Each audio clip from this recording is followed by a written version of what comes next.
அனைவருக்கும் இனிய மாலை வணக்கம். இது உங்கள் கார்த்திகேயன், வரி ஆலோசகர் சங்கத்தின் தலைவர். நமது சங்கத்தின் வெற்றிகரமான 7வது வார காணொலி நிகழ்ச்சி இன்று சிஏ பிபி மணவாளன் அவர்கள் நம்முடன் இணைந்து ஜிஎஸ்டியின் பற்றி பேச வந்திருக்கிறார். முதற்கண் சிஏ திரு விபி மணவாளன் அவர்களுக்கு எங்களது முதற்கண் வணக்கத்தை தெரிவித்துக் கொள்கிறேன். அந்த பல்வேறு பணி சுமைகளுக்கு இடையில் நமக்காக வந்திருப்பது மிக்க மகிழ்ச்சியை அளிக்கிறது. அவர்கள் வரவேற்பதில் பெருமகிழ்ச்சி கொள்கிறேன். தற்போது தமிழகத்தில் லாக்டவுன் மெல்ல மெல்ல விலக்கிக் கொள்ளப்பட்டு சகஜ நிலைக்கு வந்து கொண்டிருக்கிறது. பல்வேறு மக்கள் தங்கள் வாழ்வாதாரத்தை காப்பாற்றிக் கொள்வதற்காக பல்வேறு தொழில்களை செய்து வருகின்றனர். அவற்றில் முக்கியமான பங்காற்றுகிறது. எனவே இத்தலைப்பில் எடுத்து இதனை பற்றி நமது ஜிஎஸ்டிபி பிராக்டிஸ் செய்வர்களுக்கு உதவிகரமாக இருக்கும் என்று இந்த தலைப்பில் நாம் இன்று தலைப்பை எடுத்துள்ளோம். இந்த காணொலியில் பங்கேற்க ஆர்வமுடன் இணைந்துள்ள அனைத்து உறுப்பினர்களையும் பங்கேற்பாளர்களையும் அன்புடன் வரவேற்கிறேன். இந்த பெருநோய் தொற்று பரவும் காலத்தில் அவர்கள் தங்கள் வேலைகளை மிக நேர்த்தியாகவும் சிறப்பாகவும் முடித்துவிட்டு நமது நிகழ்ச்சி வருவது மிகவும் மகிழ்ச்சி அளிக்கிறது. அவர்களை இதற்கென வரவேற்கிறேன். நமது வரியாளர் சங்கமானது ஜனவரி 2020 தொடங்கி இன்று வரை பல்வேறு செயல்களை வெகு சிறப்பாக செய்து வருகிறது. எங்களது அனைத்து காணொலி நிகழ்ச்சிகளையும் யூடியூப் வலைத்தளத்தில் பதிவேற்றி வைத்திருக்கிறோம்.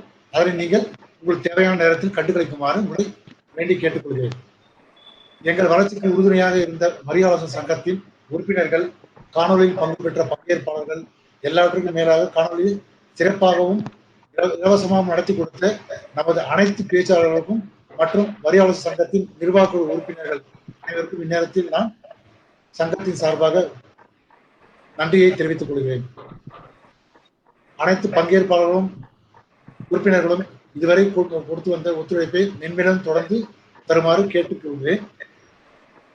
அடுத்ததாக நம்ம சங்கத்தின் செயலாளர் திரு ஜெயக்குமார் அவர்களை நமது சங்கத்தை பற்றி ஒரு சில வார்த்தைகளையும், பின்னர் நமது சிறப்பு அழைப்பாளர் ஸ்பீக்கர் திரு மணவாளன் அவர்களை பற்றி ஒரு வார்த்தை கூறுமாறு அழைக்கிறேன்.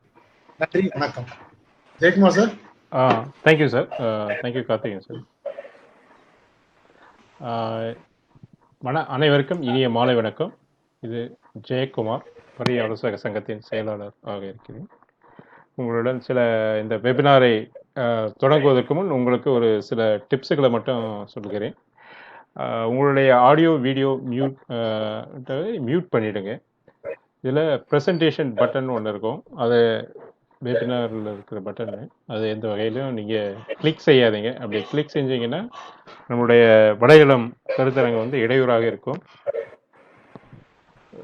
அதுக்கப்புறம் உங்களுடைய கேள்விகளை வந்து சேட் பாக்ஸில் போடுங்க. போடுவதற்கு முன் உங்களுடைய பெயர், ஆர்கனைசேஷன் நேம் ஆகியவற்றை போடுங்க.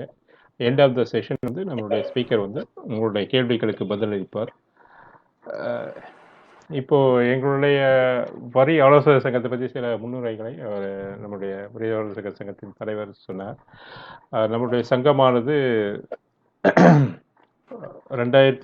ஜனவரி 2020 பதிவு செய்யப்பட்டு ஒரு சங்கமாக உருவெடுத்துள்ளது. இந்த சங்கத்தில் உறுப்பினருக்கான சேர்க்கை நடைபெற்று கொண்டிருக்கிறது. இந்த சங்கத்தில் உறுப்பினர் ஆவதற்கு உங்களுக்கு என்னென்ன பயன்கள் உங்களுக்கு என்ன ஏற்படும் அப்படின்றத உங்கள் கவனத்துக்கு நான் கொண்டு வருகிறேன். இந்த சங்கமானது அறிவு பகிர்வு, நாலேஜ் ஷேரிங் என்ற நோக்கத்தை கொண்டும் அனைத்து உறுப்பினர்களிடையே ஒரு நல்லிணக்கத்தை ஏற்படுத்த வேண்டும் என்ற நோக்கத்திற்காகவும் இந்த சங்கம் ஆரம்பிக்கப்பட்டுள்ளது. மற்றும் நம்மளுடைய எண்ணங்களை பரிமாறவும் இந்த வரி ஆலோசகர் சங்கம் ஒரு தளமாக, உங்களுக்கு ஒரு பாலமாக செயல்படும். நம்மளுடைய அனைத்து கருத்தரங்கள் மற்றும் வலைதள கருத்தரங்கள், கான்ஃபரன்ஸ் எல்லாமே வந்து நம்ம தமிழில் தான் நடத்த வேண்டும் என்று தீர்மானித்துள்ளோம். அதாவது தமிழ்நாட்டில் நம்ம தமிழ் மொழி மூலமாக எந்த ஒரு செய்தியும் கற்கும்போது தான் அந்த கருத்தானது ஆழமாக பகிர்ந்து வருகிறது என்பது எல்லாருக்கும் தெரியும். அதை நீங்கள் இந்த புதிய கல்விக் கொள்கையிலே பார்த்தீங்கன்னா இதே ஒரு முன்னெச்சரிக்கையாக வச்சு தான் நம்ம அப் டு 5th ஸ்டாண்டர்ட் வரலாம் அனைத்து மாணவர்களுக்கும் தாய்மொழியில் கற்க வேண்டும் என்ற ஒரு அந்த இதையும் பதிவு செஞ்சுருக்காங்க. ஸோ அந்த கருத்தை நாங்கள் முன்னாடியே இந்த இதில் ஏற்படுத்தி இந்த தமிழகத்தில் தமிழில் தான் அனைத்து கருத்தரங்களும் நடத்த வேண்டும் என்ற நோக்கத்தை நாங்கள் ஏற்படுத்தி கொண்டிருக்கிறோம்.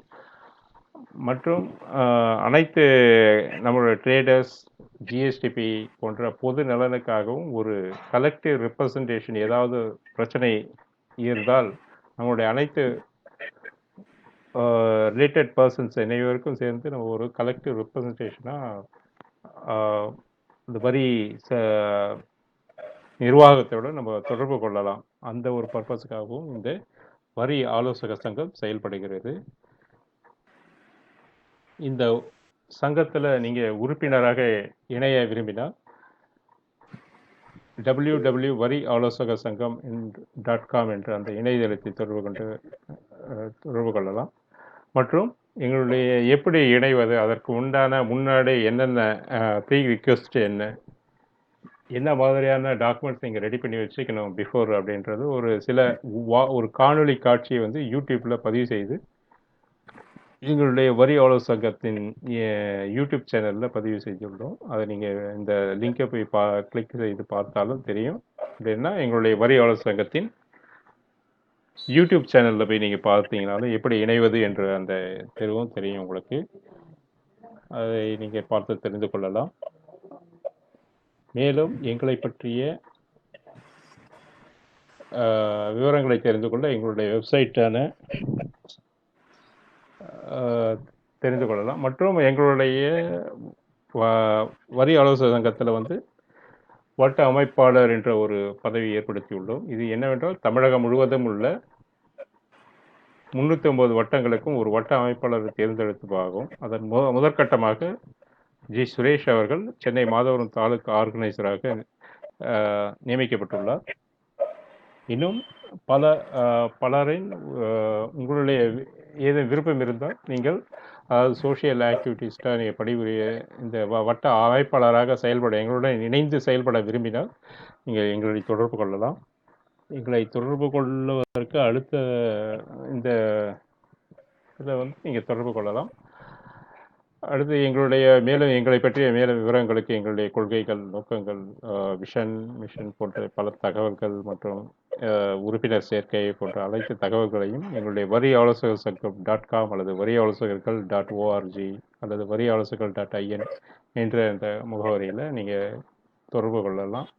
மற்றும் நாங்கள் டெலகிராம் குரூப் ஒன்றை ஆரம்பித்துள்ளோம். அதாவது வரி பற்றிய தகவல்களை உடனுக்குடன் தெரிந்து கொள்ளவும், உங்களுக்கு ஏதேனும் சந்தேகங்கள் இருந்தால் தெரிந்து கொள்ளவும் இந்த டெலகிராம் குரூப்பு உங்களுக்கு பயன்படும். அந்த டெலகிராம் இணைய நீங்கள் என்ன பண்ண வேண்டும் என்றால் t.me/va சங்கம் என்ற அந்த தொடர்பில் வந்து நீங்களே இணைந்து கொள்ளலாம். அப்படி இல்லை என்றால் உங்களுக்கு ஏதாவது சிரமம் இருந்தால் எங்களை தொடர்பு கொள்ளலாம்.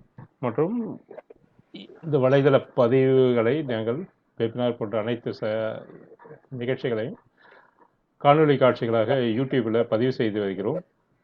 அதை நீங்கள் உடனுக்குடன் தெரிந்து கொள்ள அதை நீங்கள் யூடியூப்லேயும் சப்ஸ்கிரைப் பண்ணிட்டீங்களா உதவிகரமாக இருக்கும். அடுத்தது நம்ம இன்றைக்கி எடுத்துக்கொண்டிருக்க அந்த தலைப்பு வந்து job work under GST. Job ஒர்க்கை வந்து ஏன்னா ஜாப் ஒர்க்கில் வந்து ஒரு இம்பார்ட்டன்ட் அதாவது சாப்டராக பார்க்கப்படுகிறது. ஜாப் ஒர்க் இன்றைக்கி நம்ம அதை பற்றி தெரிந்து கொள்ள ஒரு ஜாப் ஒர்க் ப்ரொசீஜர்னால் என்னென்ன டாக்குமெண்ட்ஸ் எல்லாம் ப்ரிப்பேர் பண்ணோம், ஐடிசி இம்பேக்ட் என்ன இருக்குது, இவே பில்லுக்கும் ஜாப் ஒர்க்கும் என்ன சம்மந்தம் இருக்குது போன்ற பல தகவல்களை திரு சிஏ மணவாளன் அவர்கள் இன்னைக்கு தொகுத்து வழங்க இருக்கிறார். அவரை பற்றிய ஒரு சிறு குறிப்பு. சிஏ மணவாளன் அவர்கள் ஒரு சார்ட்டர்ட் அக்கௌண்டன்ட்டாகவும் மற்றும் காஸ்ட் அக்கௌண்டன்ட்டாகவும் பணிபுரிந்திருக்கிறார். கடந்த 15 வருடங்களாக அவர் ப்ராக்டிஸ் பண்ணி கொண்டிருக்கிறார்.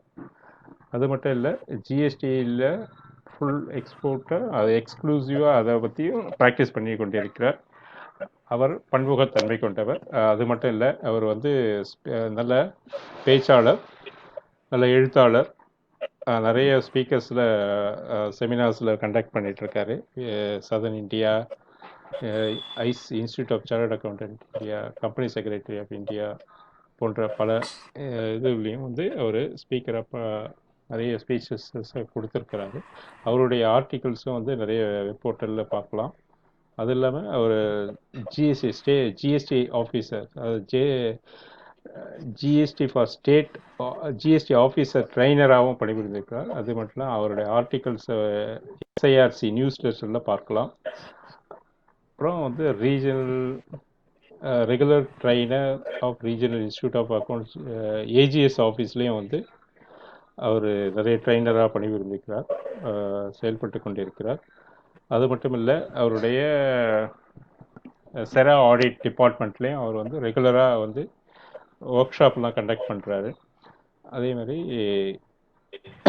வேரியஸ் அசோசியேஷன், தமிழ்நாட்டில் இருக்கிற வேரியஸ் அசோசியேஷன்லேயும் வந்து அவர் நிறைய அவருடைய ஸ்பீச்சை வந்து கொடுத்துருக்கிறார். அது மட்டும் இல்லை, அவர் ஒரு ஃபஸ்ட்டு ஜிஎஸ்டி லா ப்ராக்டிஸ் புக்கு ஃபஸ்ட்டு பப்ளிஷ் ஆனது அவருடைய புக்காக தான் இருக்குது.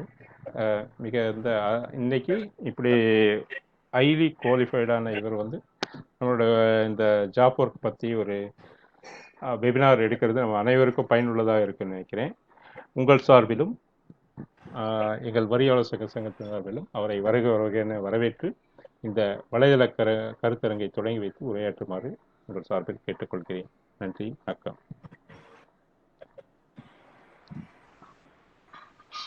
Sir. Thank you sir. Yes sir, welcome sir. Karthikeyan. Yes, Karthikeyan sir. Thank you very much. Yes sir, yes sir. And introduction sir. Yes sir. Introduction. Thank you. But இதுதான் இந்த முதல் speech இன் வரி ஆலோசகர்கள் சங்கம். நான் வந்து இந்த ப்ரோக்ராம் சனிக்கிழமெல்லாம் பார்த்தேன். எல்லாருமே வந்து என்னுடைய நண்பர்கள் தான் எடுக்கிறாங்க. வினோத் கோத்தாரி ஆகட்டும், சுபாஷினி ஆகட்டும், என்னுடைய நண்பர்கள் தான். அவங்க அடுத்து எடுக்கக்கூடிய ஸ்பீக்கர்ஸும். Thank you very much sir. அதுல வந்து இந்த தமிழில் எடுக்க வேண்டும் என்பது எனக்கு மிக மிக மகிழ்ச்சி. ஆனா என்னன்னாக்கா சில பேர் வந்து எனக்கு தமிழ் அவ்வளோவா வராது அப்படின்னுவாங்க. பட் நான் அப்படி சொல்ல மாட்டேன். ஏன்னா நான் பிறந்து வளர்ந்த இந்த மண்ணில் எனக்கு அதை நான் ஸ்பீச் கொடுக்கறது எனக்கு ரொம்ப பெருமைப்படுறேன். அதுலயும் நீங்க அது ஒரு கொள்கையாவே ஒரு வரி ஆலோசனை வச்சுக்கிறது முதல் என்னுடைய வணக்கங்கள். ரெண்டாவது ஹேட்ஸ் ஆஃப் டு யூ. ஆனா சில நீங்க வந்து உங்க தமிழ்நாடு வெப்சைட்ல போய் பாத்தீங்கன்னாக்கா இந்த ஜிஎஸ்டியை வந்து தமிழ்ல மொழி பெயர்த்திருக்கிறாங்க. நீங்க யாரா பாத்திருக்கீங்களா? அது இல்ல சார். நீங்க போய் பாருங்க, டவுன்லோட் பண்ணுங்க. ctd.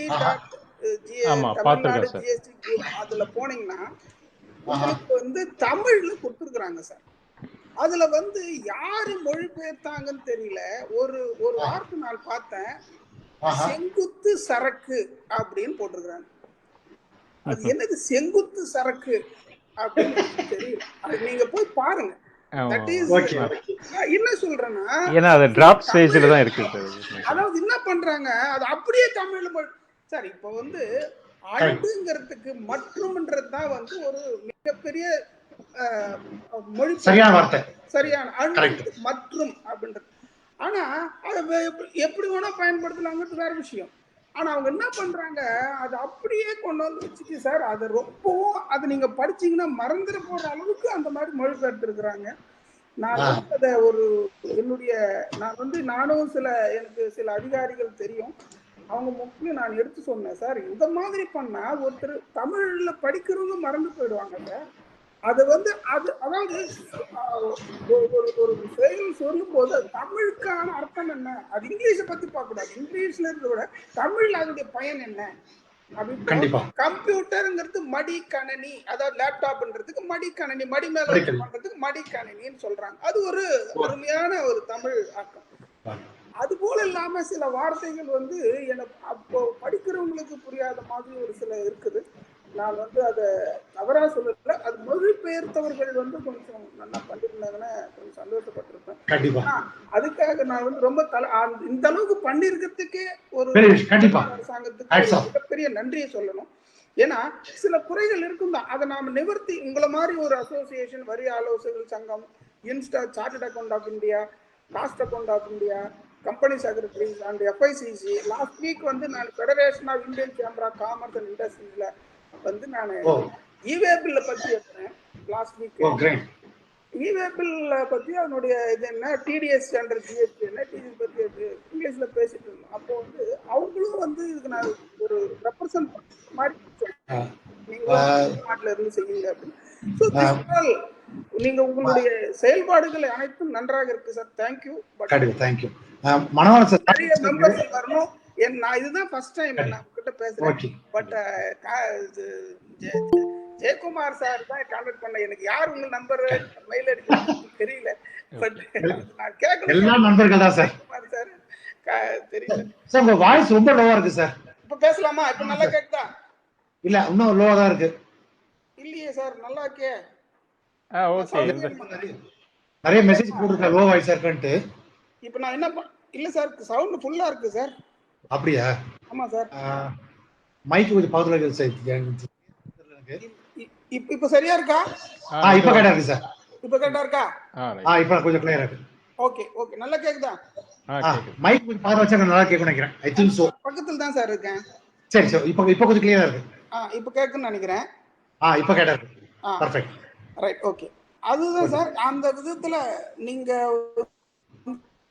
இந்த ஒரு அமைப்பு ஏற்படுத்தி இந்த மாதிரி மக்களுக்கு ஒரு சேவை செய்யறது வந்து உங்க தலைவர் கேஎன் சார், அப்புறம் செக்ரட்டரி சார், உங்க அனைவருக்கும் என்னுடைய வணக்கங்கள். நல்லா செய்யுங்க. ரெண்டாவது வந்து என்ன அறிமுகப்படுத்தினதுக்கு ரொம்ப சந்தோஷம். Thank you very much Jayakumar sir. Thank you sir. Thank you. இன்னைக்கு நீங்க கொடுத்துக்கிற தலைப்பு வந்து GST under job work. Sir, இதை பத்தி இந்த ஜாப் ஒர்க் வந்து ஜிஎஸ்டியில தான் இருந்ததா இல்லது பழைய சென்ட்ரல் எக்ஸைஸ்ல இருந்ததா வேட்ல இருந்ததுன்னா எல்லா காலத்திலையும் இந்த ஜாப் ஒர்க்ன்றது இருந்தது. ஆரம்பத்தில் இந்த ஜாப் ஒர்க் பத்தி சென்ட்ரல் எக்ஸைஸ்ல மட்டும்தான் டீல் பண்ணாங்க, வேட்ல அவ்வளவா பண்ணலை. அப்போ சென்ட்ரல் எக்ஸைஸ்ல வந்து ஒரு ஜாப் ஒர்க் செய்யணும் அப்படின்னா, ஏன்னா மேக்சிமம் வந்து சென்ட்ரல் எக்ஸைஸ்ல தான் ஜாப் ஒர்க் போயிட்டு வரும். வேட் வந்து கம்ப்ளீஷன் பண்ணதுக்கு அப்புறம் தான் வேட் வரும். ஆனா பிஃபோர் மேனுஃபேக்சர் கம்ப்ளீஷன் பண்றதுக்கு முன்னாடி ஜாப் ஒர்க் வரும். சென்ட்ரல் எக்ஸைஸ்ல டீல் பண்ணிட்டு இருந்தாங்க. சென்ட்ரல் எக்ஸைஸ்ல இருந்தது தனி, இதே போல ஒரு ரூல் எப்படி எல்லாம் பண்ணலாம்ன்றது ஒரு தனி ரூல் இருந்தது. இப்போ அதுக்கப்புறம் ஜூலை 2017 எல்லாருக்கும் தெரியும், ஜிஎஸ்டி இந்தியா முழுக்க ஒரே சட்டம் ஒரே இது கொண்டு வந்தாங்க. சரக்கு மற்றும் சேவை வரின்னு கொண்டு வந்தாங்க. ஆனால் சரக்குக்கு மட்டும் வரி போடலை அவங்க இன்ன வரைக்கும். அதுதான் ஒரு வருத்தமாக உள்ளது. ரெண்டாவது, பெட்ரோலியம் ப்ராடக்ட்டும் கொண்டு வரணும்னு நினைக்கிறாங்க, அதுவும் பண்ண முடியல. அதுவும் சீக்கிரம் வந்துடும். பட் என்னை பொறுத்த வரைக்கும் சார், இந்த ஜிஎஸ்டியிலான நிறைய நன்மைகள் இருக்குது. அதாவது both for practitioners and அசசி supplier everybody, அவங்க எல்லாருக்குமே இது ஒரு நல்ல ஒரு வாய்ப்பாக தான் தெரியுது என்னை பொறுத்த வரைக்கும். ஏன்னா நானே நான் சொல்லக்கூட நேம் எல்லாம் ஒரு சிலது பார்க்குறேன். அவங்க இன்னைக்கு நிறைய டர்ன் ஓவர் காட்டுறாங்க, நிறைய இன்புட் டேக்ஸ் எடுக்கிறாங்க, நிறைய வரி கட்டுறாங்க. இன்னைக்கு நல்ல ஒரு ஒரு ஹெல்த்தி டெண்டன்சியாக போயிட்டு இருக்கு சார். அதனால இது எனக்கு என்னமோ இதில் சில குறைபாடுகள் இருக்கு, நான் இல்லைன்னு சொல்ல. சில 2 ரிட்டர்ன் ஃபைல் பண்ணுறது, சில நோட்டிஃபிகேஷன்ஸ், ஒரு நோட்டிஃபிகேஷனே 3 முறை மாத்திரம், இதெல்லாம் இது வந்து ஸ்டார்டிங் ட்ரபிள். இது கிராலிங் பேபி, 3 இயர்ஸ் தான் ஆகுது. சென்ட்ரல் எக்ஸைஸ் 1947 இருந்து உட்காந்துட்டு இருக்குது. அது வந்து இன்னைக்கு நம்ம வேட்டு அந்த காலத்துல இருந்தே இருக்குது. ஸோ இது அப்படி இருக்கின்ற பட்சத்து இது ரெண்டுத்தையும் இன்டகிரேட் பண்ணிட்டு பண்ணும்போது சில ட்ரபுள்ஸ் வர செய்யும். ரெண்டாவது வந்து சார், ஸ்டேட் ஆஃபீஸர்ஸ் இருக்கிறாங்க இல்லையா, அவங்களுக்குல என்ன விஷயம்னாக்கா, நான் பார்த்தல ஒரு எக்ஸ்பீரியன்ஸ் சொல்றேன். இந்த சர்வீஸ் டாக்ஸ் அவங்களால டீல் பண்ண முடியல. ஏன்னா அவங்க வேட்டை பத்தியே பார்த்துட்டு இருந்தாங்க.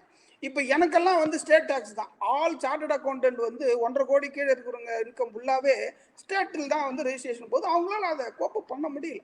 Because service related area. அது ஜிஎஸ்டின்னு பேர் சொன்னாலும் அது மாதிரி ஒரு சில சுச்சுவேஷன்ஸ் இருக்குது. அப்படி இதுதான் வந்து நம்ம ஜிஎஸ்டினுடைய சில இன்ட்ரோடக்ஷன் சார். இந்த ஜாப் ஒர்க் ப்ரொசீஜர்ஸ் அப்படின்னு சார் உனக்கு சொன்ன உடனே நான் வந்து இந்த ஜாப் ஒர்க்கை பற்றி நான் வந்து கிட்டத்தட்ட ஒரு 5 to 6 டைம்ஸ் நான் எடுத்துருக்கிறேன். சேலம், கோயம்புத்தூர், நாமக்கல், இந்த 3 இடத்துலையும் ஜாப் ஒர்க் எடுத்து இது 4th டைம் நான் இது எடுக்கிறேன். மீதி 2 இடத்துல எங்கள் இன்ஸ்டியூட்டில் எடுத்தேன். இதில் வெளியில் ஆள் எடுத்துடும் போது இது 4வது டைம் நான் எடுக்கிறது. எங்கள் இன்ஸ்டியூட்டில் வந்து 2 டைம் எடுத்துருக்கேன். சார், இந்த ஜாப் ஒர்க்கை வந்து நான் என்ன பண்ணியிருக்கேன்னா ஒரு 4 பகுதியாக பிரிச்சிருக்கேன் சார். ஜாப் ஒர்க்கு ப்ரொசீஜர் எப்படியெல்லாம் அதை கொண்டு வரணும், அது யார் ப்ரிப்பேர் பண்ணணும், யார் இன்வாய்ஸ் ப்ரிப்பேர் பண்ணணுமா, இல்லை டெலிவரி செலான் ப்ரிப்பேர் பண்ணணுமா, அது எப்படி கொண்டு போகணும் ஒரு இடத்துலேருந்து இன்னொரு இடத்துக்கு அப்படின்றது ஜாப் ஒர்க் ப்ரொசீஜர். அதுக்கப்புறம் அது கூட அது வெஹிக்கிளில் கொண்டு போய் என்னென்ன டாக்குமெண்ட்ஸ் ப்ரிப்பேர் பண்ணுங்கிறது ஒரு பகுதியாகவும், இன்புட் டாஸ்க் கிரெடிட் ஜாப் ஒர்க்கருக்கு எப்படி எடுக்கணும், பிரின்சிபலுக்கு எப்படி எடுக்கணுங்கிறது ஒரு பகுதியாகவும், அப்புறம் அது எப்படி இவே பில் தயாரிக்கணும். ஏன்னா e-way bill is and backbone for all now.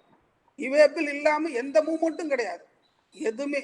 எல்லாரும் இப்போ நீங்க ஒன்று பார்த்தீங்கன்னா, இப்போ ஒரு புதுசாக சார் உங்க வரி ஆலோசகர்களுக்கு ஒரு ஒரு சின்ன செய்தி சொல்றேன். ஒரு நோட்டீஸ் ஒன்று வந்தது, இப்போ நான் பார்த்தேன். அது என்ன நோட்டீஸ் அப்படின்னா, இவேபிள் எல்லாம் இவங்க அமைச்சதுக்கும் அவங்க லிஸ்ட் எடுத்துட்டு வந்தாங்க. அந்த லிஸ்ட் பிரகாரம் இங்க பார்த்தா டேலி ஆக மாட்டேங்குது. நீங்க புரிஞ்சிருப்பீங்கன்னு நினைக்கிறேன். ஒரு ஒரு என்னன்னா, இவே பில் இவங்க ஜெனரேட் பண்றாங்க. அந்த ஜெனரேட் பண்ணதுக்கும் இங்க இருக்கிறதுக்கும் அவங்களுக்கு வந்து டர்ன் ஓவர் வந்து டிஃபரன்ஸ் வருது. கிட்டத்தட்ட ஒரு 30 லட்சம் ரூபாய் டிஃபரன்ஸ் வருது. இன்புட் டாஸ்க், அதாவது இவே பில் டிபார்ட்மெண்ட்ல இருக்கிற இவே பில் அமௌண்ட்டுக்கும் இவங்க கிட்ட இருக்கிற அமௌண்ட்டுக்கும் இது எப்படி டிஃபரன்ஸ் வருது, எனக்கு விளக்கம் கொடுங்க, நான் மீதி இருக்குது நான் வரி போடுறேன் நீ வந்து அப்படின்னு சொல்லி ஒரு நோட்டீஸ் விட்டுருக்குறாங்க. ஸோ நீங்க இப்போ ஜிஎஸ்டி ஆடிட் வரப்போகுது. அப்போ வரும்போது நீங்க இந்த பகுதியும் நீங்க கொஞ்சம் பார்க்கணும். நீங்க அனைவருக்கும் ஒரு திஸ் இஸ் கால்ட் ஜிஎஸ்டி அலர்ட்னு சொல்லுவோம் நான். இது ஒரு ஒன்னாவது அலர்ட். நீங்க அந்த விஷயத்தையும் கொஞ்சம் கான்சென்ட்ரேட் பண்ணிக்கிட்டு அதுல எந்த அளவுக்கு அவங்க இவேபிள் போட்டிருக்கிறாங்க, எந்த அளவுக்கு புக்கில் அந்த அந்த இவேபிள் ரெக்கன்சல் பண்ணியிருக்கிறாங்கன்றது ஒரு முறை பார்த்துருங்க சார். இது ஒரு எசென்சியல். அது e-way bill very very essential product. அது ஒன்று தான் உங்களுக்கு வந்து உங்களை காட்டி கொடுக்குற மிகப்பெரிய விஷயம். அது அது ஏன்னா நீங்கள் எந்த சேல்ஸ் பண்ணாலும் இன்வாய்ஸ் பண்ணாலும் சில நேரங்களை விட்டு போகலாம். ஆனால் இவேபிள் ஒன்ஸ் அது வந்து கவர்மெண்ட் ரெக்கார்ட் ஆகுது, என்றைக்கு வேணும்னாலும் அதை டவுன்லோட் பண்ணி அவங்க எடுப்பாங்க. அதுக்கான வசதிகள் இருக்குது. ஸோ நீங்கள் எந்த சேல்ஸ் பண்ணாலும், அதாவது ஒரு இடத்த வந்து ஒரு மூவ்மெண்ட் போனால், பட் இது இஸ் B2B மற்றதுக்கு. ஆனால் லோக்கல் சேல்ஸ் பண்ணுறவங்களுக்கு அது கிடையாது. ஷோரூம், இப்போ ஜவுளி கடை, நகை கடை, ஹோட்டலு, இவங்களுக்கெல்லாம் அது இல்லைன்னு வைங்க. மற்ற சில இண்டஸ்ட்ரீஸுக்கு வந்து இவேபிள் வெரி இம்பார்ட்டன்ட். அதனால தான் நான் அதை போட்டிருக்கிறேன். அதுக்கப்புறம் இந்த ஜாப் ஒர்க்லேருந்து யார் யாரெல்லாம் எக்ஸாம்ஷன் சொல்லி ஒன்று சொல்லியிருக்கிறேன் சார். இதுதான் என்னுடைய இன்று ஒரு மணி நேரம் ஒரு 10 மினிட்ஸ் 1 hour 10 minutesக்கு நான் பேசக்கூடிய ஒரு செய்தி. Next Jayakumar sir. இதுல சார் என்னென்ன ப்ரொவிஷன் சார், நீங்க முதல்ல இந்த ப்ரொவிஷனை வச்சு தான் நான் தயாரிச்சிருக்கிறேன் சார் இந்த entire presentation. Section 143 of central goods and service tax and Tamil Nadu goods and service tax act 2017. இது வந்து section 143 deals with primarily provisions relating to job work. Section 19 deals with input tax credit for job work. Rule 45 procedure for sending the inputs and capital goods to the job worker. That is the rule number 45. And very very important, everybody please read this circular number 38/2018 as amended by circular number 88/2019. Please note, நான் அது 38 மட்டும் தான் போட்டிருக்கிறேன் ஸ்லைட்ஸ்ல. But the circular was subsequently amended by circular number 88/2019. இந்த circular very very important sir. Circular எப்போதுமே நீங்க படிங்க, சட்டத்தை எப்படி அதை வந்து நடைமுறைப்படுத்துவதுன்றதுக்கு தான் சர்க்குலர் கொடுக்குறாங்க. இந்த சர்க்குலர் ஜாப் ஒர்க்கை பத்தி ரொம்ப வெரி இம்பார்ட்டன்ட் சர்க்குலர். இவேபிள் பத்தி சொல்லக்கூடிய ரூல்ஸ் வந்து rule number 138 of central goods and service tax rule 2017. இதுதான் சார் entire gamut of the job work this subject. But some of the authority advance ruling இருக்குது, அது இரலவென்ட் ஃபார் நம்ம இதுக்கு. அது வந்து மிகப்பெரிய industries, for example coal supply பண்ணுறாங்க. இந்த கோல் சப்ளை பண்ணி அதுலேருந்து இது எலக்ட்ரிசிட்டி தயாரிக்கிறாங்க. அதை கேப்டிவ் கன்சம்ஷனாக பண்ணும்போது அது ஜாப் ஒர்க்கா இல்லையான்னு சொல்கிறாங்க. அது ஜாப் ஒர்க்குன்னு சொல்லியிருக்கிறாங்க அத்தாரிட்டி அட்வான்ஸ் ரூல். இதெல்லாம் ஒரு கேஸ் அது போயிட்டுருக்கு, அது வேண்டாம். முதல்ல we will learn about this procedures and rules and regulation strictly according to the sections, rules, notifications and circular. Okay, next sir. Next sir, Jaykumar sir. Yes sir, next sir, நான் வந்து இந்த process நீங்க முதல்ல understanding for the சப்ஜெக்டுக்கு வந்து நான் வந்து ஒரு என்ன ப்ராசஸ் எப்படியெல்லாம் இதை பண்றாங்க அப்படின்னு. ஃபர்ஸ்ட் சார், ஒரு மேனுஃபேக்சரர் ஆர் பிரின்சிபல் ஒருத்தர் என்ன பண்றாருனாக்கா, அந்த கூட்ஸ் வந்து ஒரு ஜாப் ஒர்க்குக்காக இந்த இடத்துல இருந்து அவர் இடத்துல இருந்து இன்னொரு இடத்துக்கு அனுப்புறாரு. அந்த அனுப்புறாரு பாருங்க, அவரு பேர் வந்து பிரின்சிபல் அப்படின்னு சொல்றாங்க. அவர் வந்து ஒரு பொருளை இந்த அவருடைய இடத்துல இருந்து இன்னொரு இடத்துக்கு ஒரு பொருள் ஜாப் ஒர்க்குக்காக அனுப்புறாரு. அந்த ஜாப் ஒர்க்குக்காக அனுப்பும் போது என்னென்ன நடைமுறைகள் பின்படுத்த போகணும், அந்த ப்ராசஸ் என்னன்றது நான் ஃபர்ஸ்ட் வந்து 3 original, duplicate, triplicate delivery challan prepare பண்ணணும். அதை பற்றி நான் வரக்கூடிய சப்ஜெக்ட்ல சொல்கிறேன்.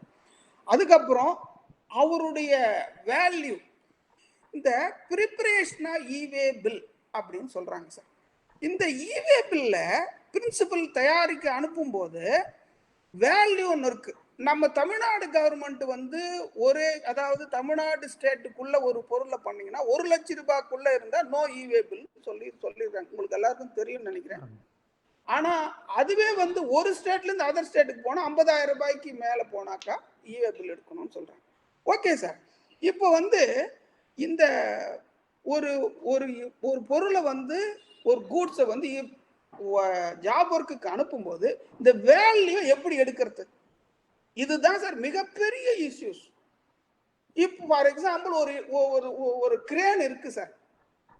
கிரேன் இருக்கு. இந்த கிரேன்ல வந்து சில பார்ட்ஸ் வந்து ஜாப் ஒர்க்கு பண்ணணும். அது வாங்கி 15 வருஷம் ஆகுது. இப்போ அதுக்கு என்ன வேல்யூ சார் போடுவீங்க ஜாப் ஒர்க்குக்கு? அதுக்கு வந்து டெப்ரிசியபிள் ரேட் என்ன ரேட் இருக்கு, என்ன வேல்யூ இருக்குதோ புக்ஸ்ல அதுதான் போட்டு அனுப்புறீங்க. அந்த வேல்யூ வந்து 1 லட்சம் வித்தின் த ஸ்டேட் ஆர் 50,000 மேல இருந்ததுன்னா அதுக்கு நீங்க என்ன பண்ண போறீங்க, இவே பில் எடுக்க போறீங்க. அதுதான் ப்ரிப்பரேஷன் இவே பில். அதை பத்தி நான் இவே பில் வரும்போது சொல்றேன். அப்புறம் கூட்ஸ் வந்து அவங்களுக்கு அனுப்புறோம்.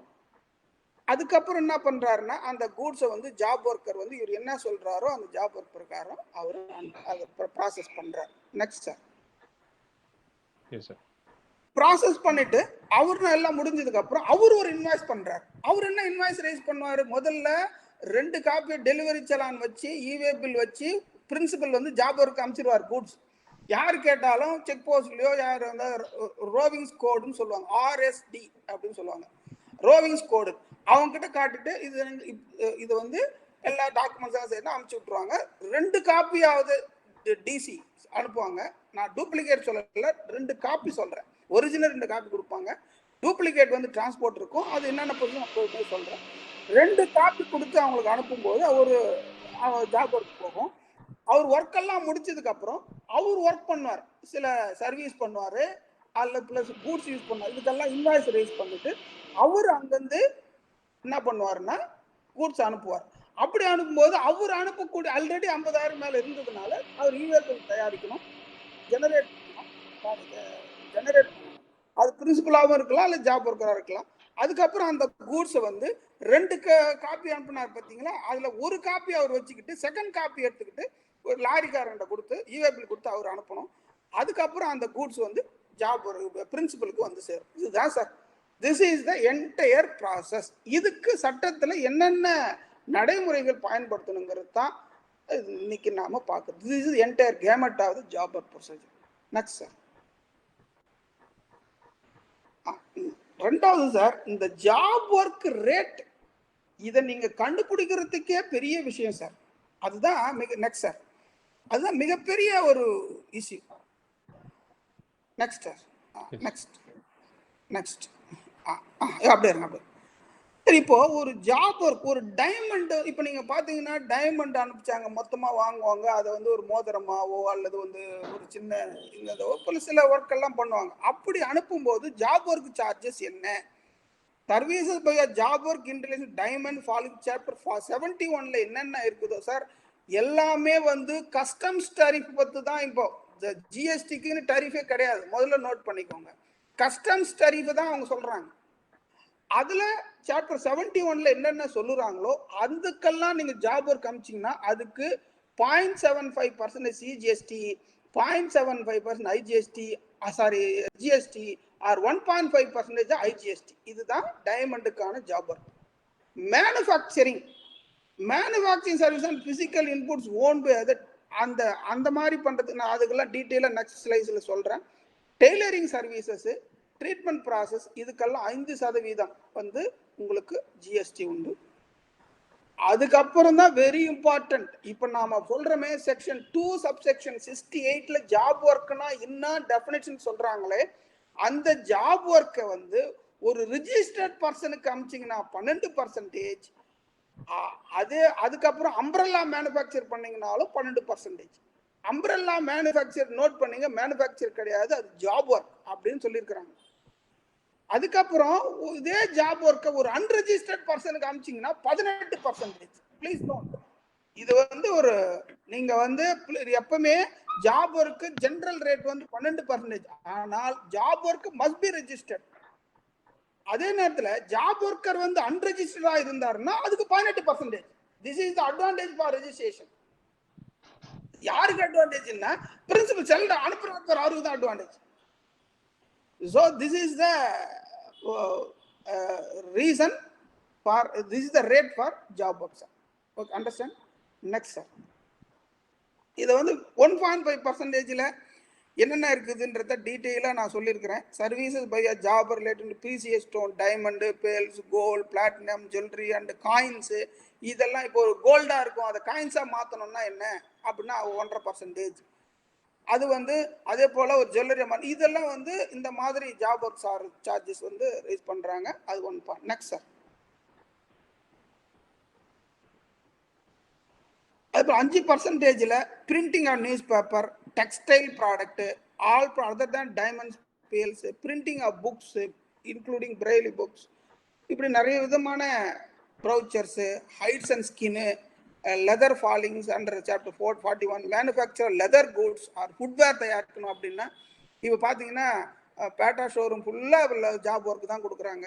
அந்த ஜாப் ஒர்க்குக்கு வந்து ஃபாலிங் அண்டர் சாப்டர் 42ல் 64 வரக்கூடியது அனைத்துக்கும் அவங்க என்ன சொல்கிறாங்கன்னா 5% தான் அப்படின்னு சொல்கிறாங்க. Next sir.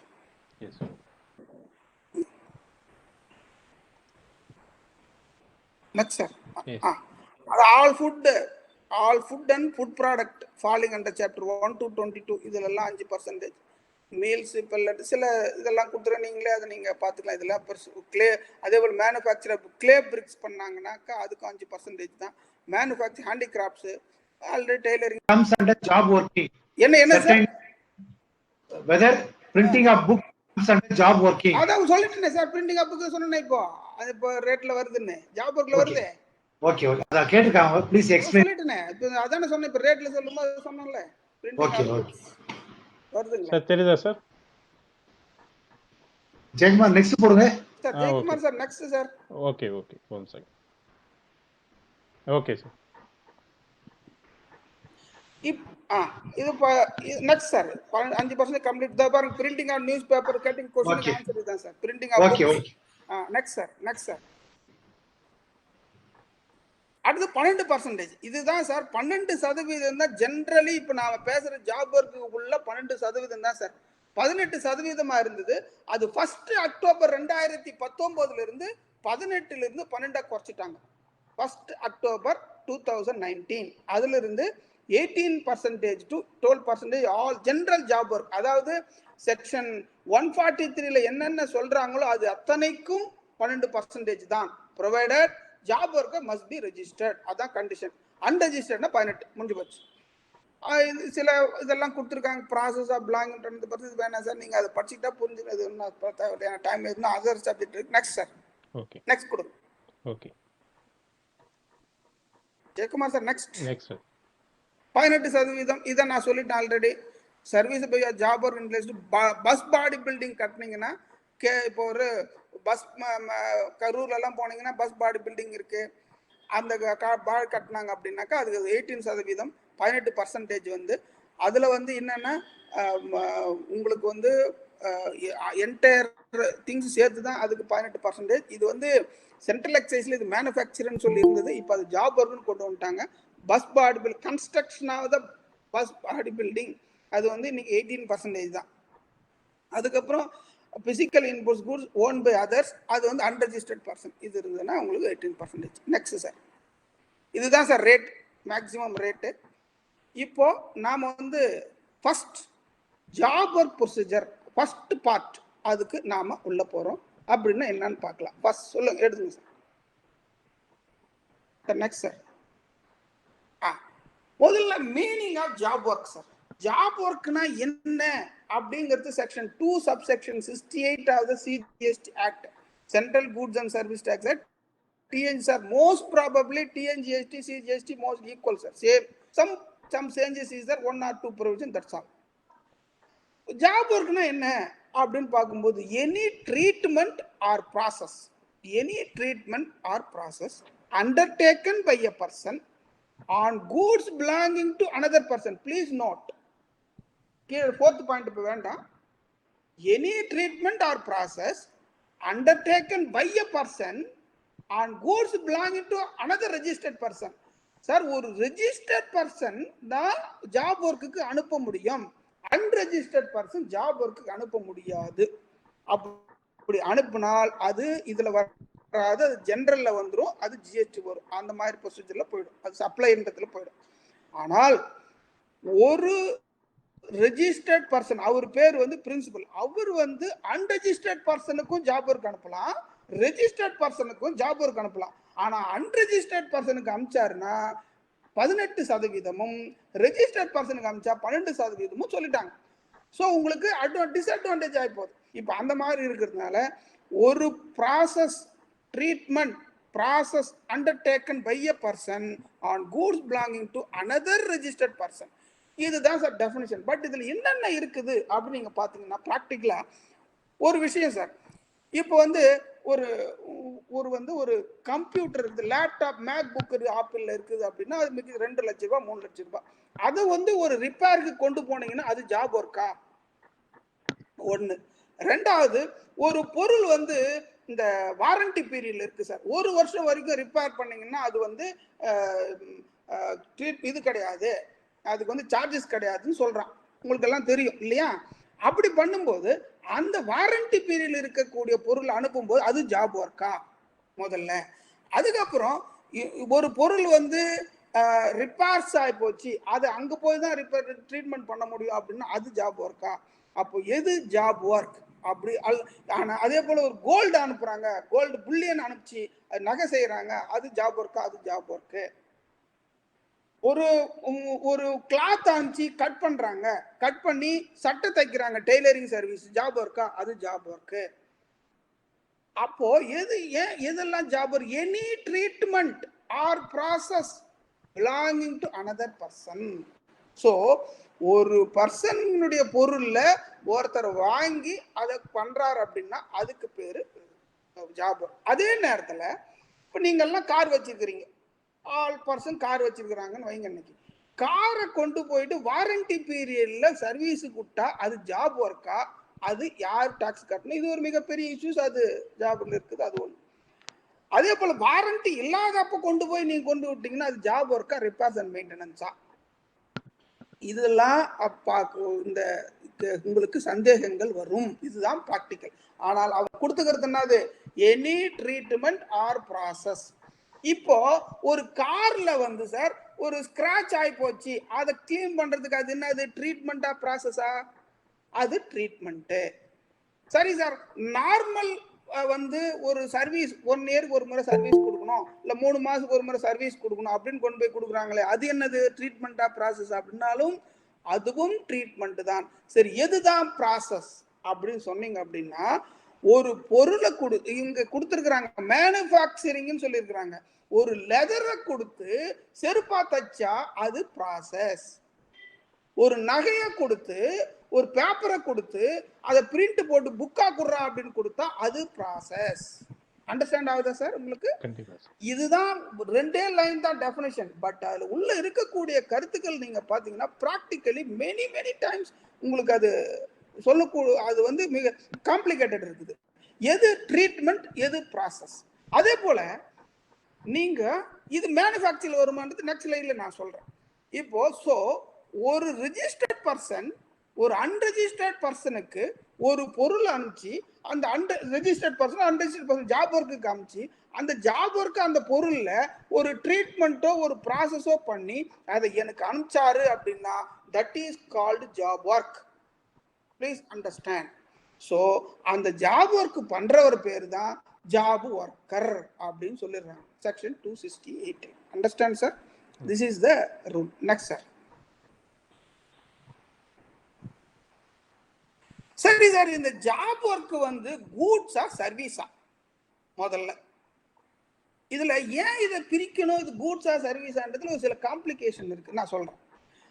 இது கூட்ஸா சர்வீஸான்ற பிரச்சனை வரும்போது ஷெட்யூல் 3-2ல central excise goods and service tax ஆகட்டும் அல்லது Tamil Nadu goods and service tax ஆகட்டும், இதுல வந்து ஷெட்யூல் 2ல கிளாஸ் 3ல என்ன கிளியரா டிமார்க்கேட் பண்ணிட்டாங்கன்னா, any treatment or process which is applied to another person's goods is a supply of சர்வீஸ்ன்ட்டாங்க.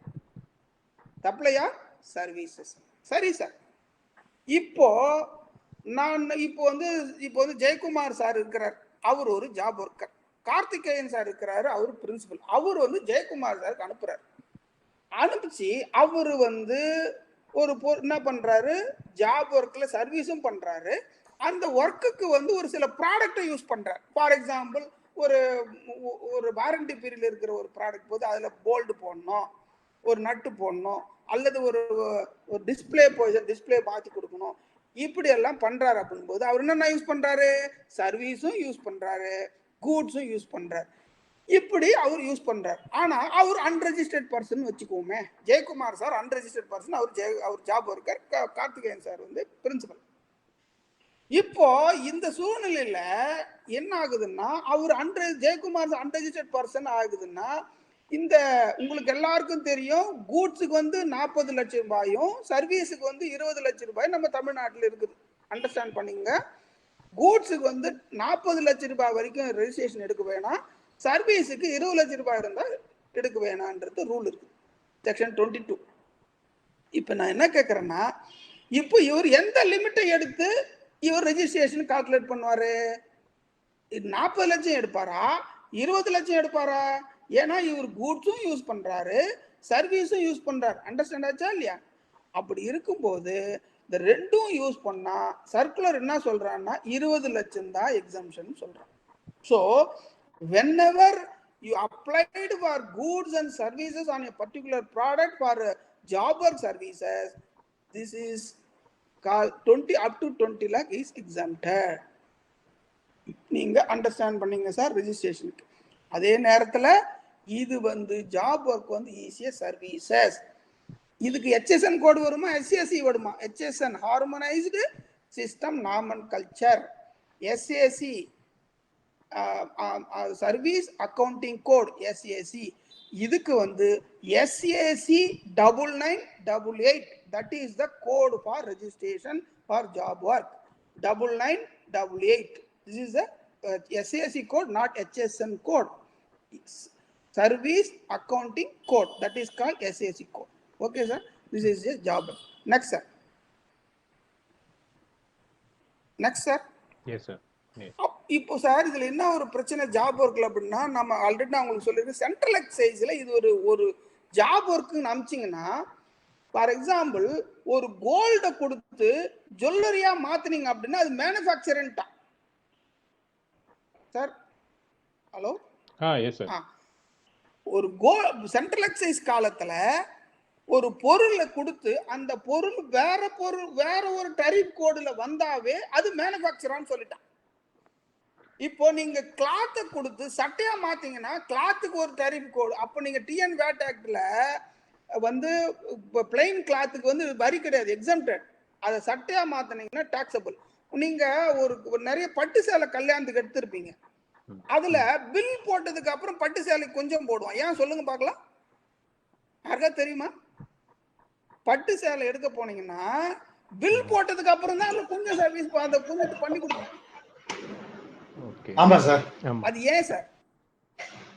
அந்த சர்வீஸ் பண்றாங்க. மேபி ஜாப் ஒர்க் வரும்போது ரேட் மாறும். சொல்லிட்டான் ஒரு கேஸ்ல வந்து அந்த மாதிரி நீ பில் போறதுக்கு அப்படி பண்ணா அதுக்கு வந்து அது வந்து மேனுஃபேக்சர், நீ அந்த வடிவத்தை மாத்திர 5% டாக்ஸ் கட்டுன்னு சொல்லிட்டான் வேட்ல. Okay okay sir. அதனாலதான் அந்த கொஞ்சத்தை அப்ப பில் போட்டதுக்கு அப்புறம் பண்ணாங்க. பட் நிறைய பேர் தெரியாது, இருந்தாலும் அது ஒரு கேஸ்ல அதுதான் சொல்ல வரவங்களுக்கு. அது போல அந்த காலகட்டத்தில் அப்படி இருந்ததெல்லாம் பண்ணத இப்ப என்ன சொல்லிட்டான் அவன் வந்து இப்ப எதா இருந்தாலும் அது சர்வீஸ்ன்னு சொல்லிட்டான் ஜாப் ஒர்க்ல.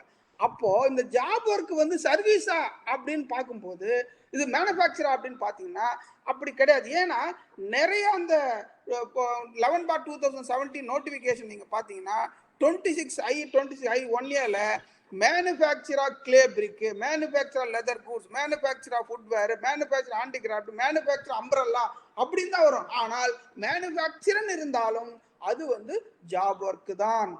இது வந்து மேனுஃபேக்சர் கிடையாது. But there is no concept of manufacture, sales எதுவுமே கிடையாது. Under GST only supply. அதனால அதை வந்து அது பெருசா எடுத்துக்கலாமா, அது ஒரு பெரிய இம்பாக்டே கிடையாது. அது ஒரு இம்பாக்ட் இருந்தா தானே சென்ட்ரல் எக்ஸைஸ் வருமா வேட் வருமான்ற ஒரு டிஸ்பியூட் வந்தா தானே அங்க வரப்போகுது. Revenue neutralise. ஸோ அது எதா இருந்தாலும் மேனுஃபேக்சர் இருந்தாலும் ஒண்ணுதான், இதுவா இருந்தாலும் ஒண்ணுதான் அப்படின்னு சொன்னாங்க. மேனுஃபேக்சர்னாக்கா அது வந்து HSN கோட்ல வரும், சர்வீஸ்னா SAC கோட்ல வரும். அப்படின்றதுனால எல்லாமே வந்து இந்த மாதிரி மேனுஃபேக்சர் பண்ணக்கூடிய ஃபுட்வேரா இருந்தாலும் சரி, ஹேண்டிகிராஃப்ட் குட்ஸா இருந்தாலும் சரி, அம்பரல்லாவா இருந்தாலும் சரி, இது வந்து சர்வீஸ் தான்.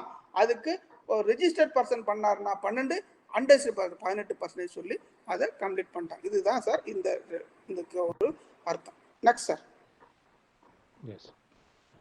இப்போ நாம் என்ன பண்றோம்னா ஜாப் ஒர்க் ப்ரொசீஜர்ல ஜாப் ஒர்க்னா என்ன பார்த்துட்டோம், ரேட்டு பார்த்துட்டோம், இது மேனுஃபேக்சரை பார்த்துட்டோம், HSN SAC கோடு பார்த்தோம். இப்போ கூட்ஸ் அனுப்ப போறோம், டெஸ்பாச் பண்ணணும். இந்த இடத்துல இருந்து ஜாப் பிரின்சிபல் வந்து ஜாப் ஒர்க் அனுப்புறோம். அப்போ என்ன பண்ணணும்?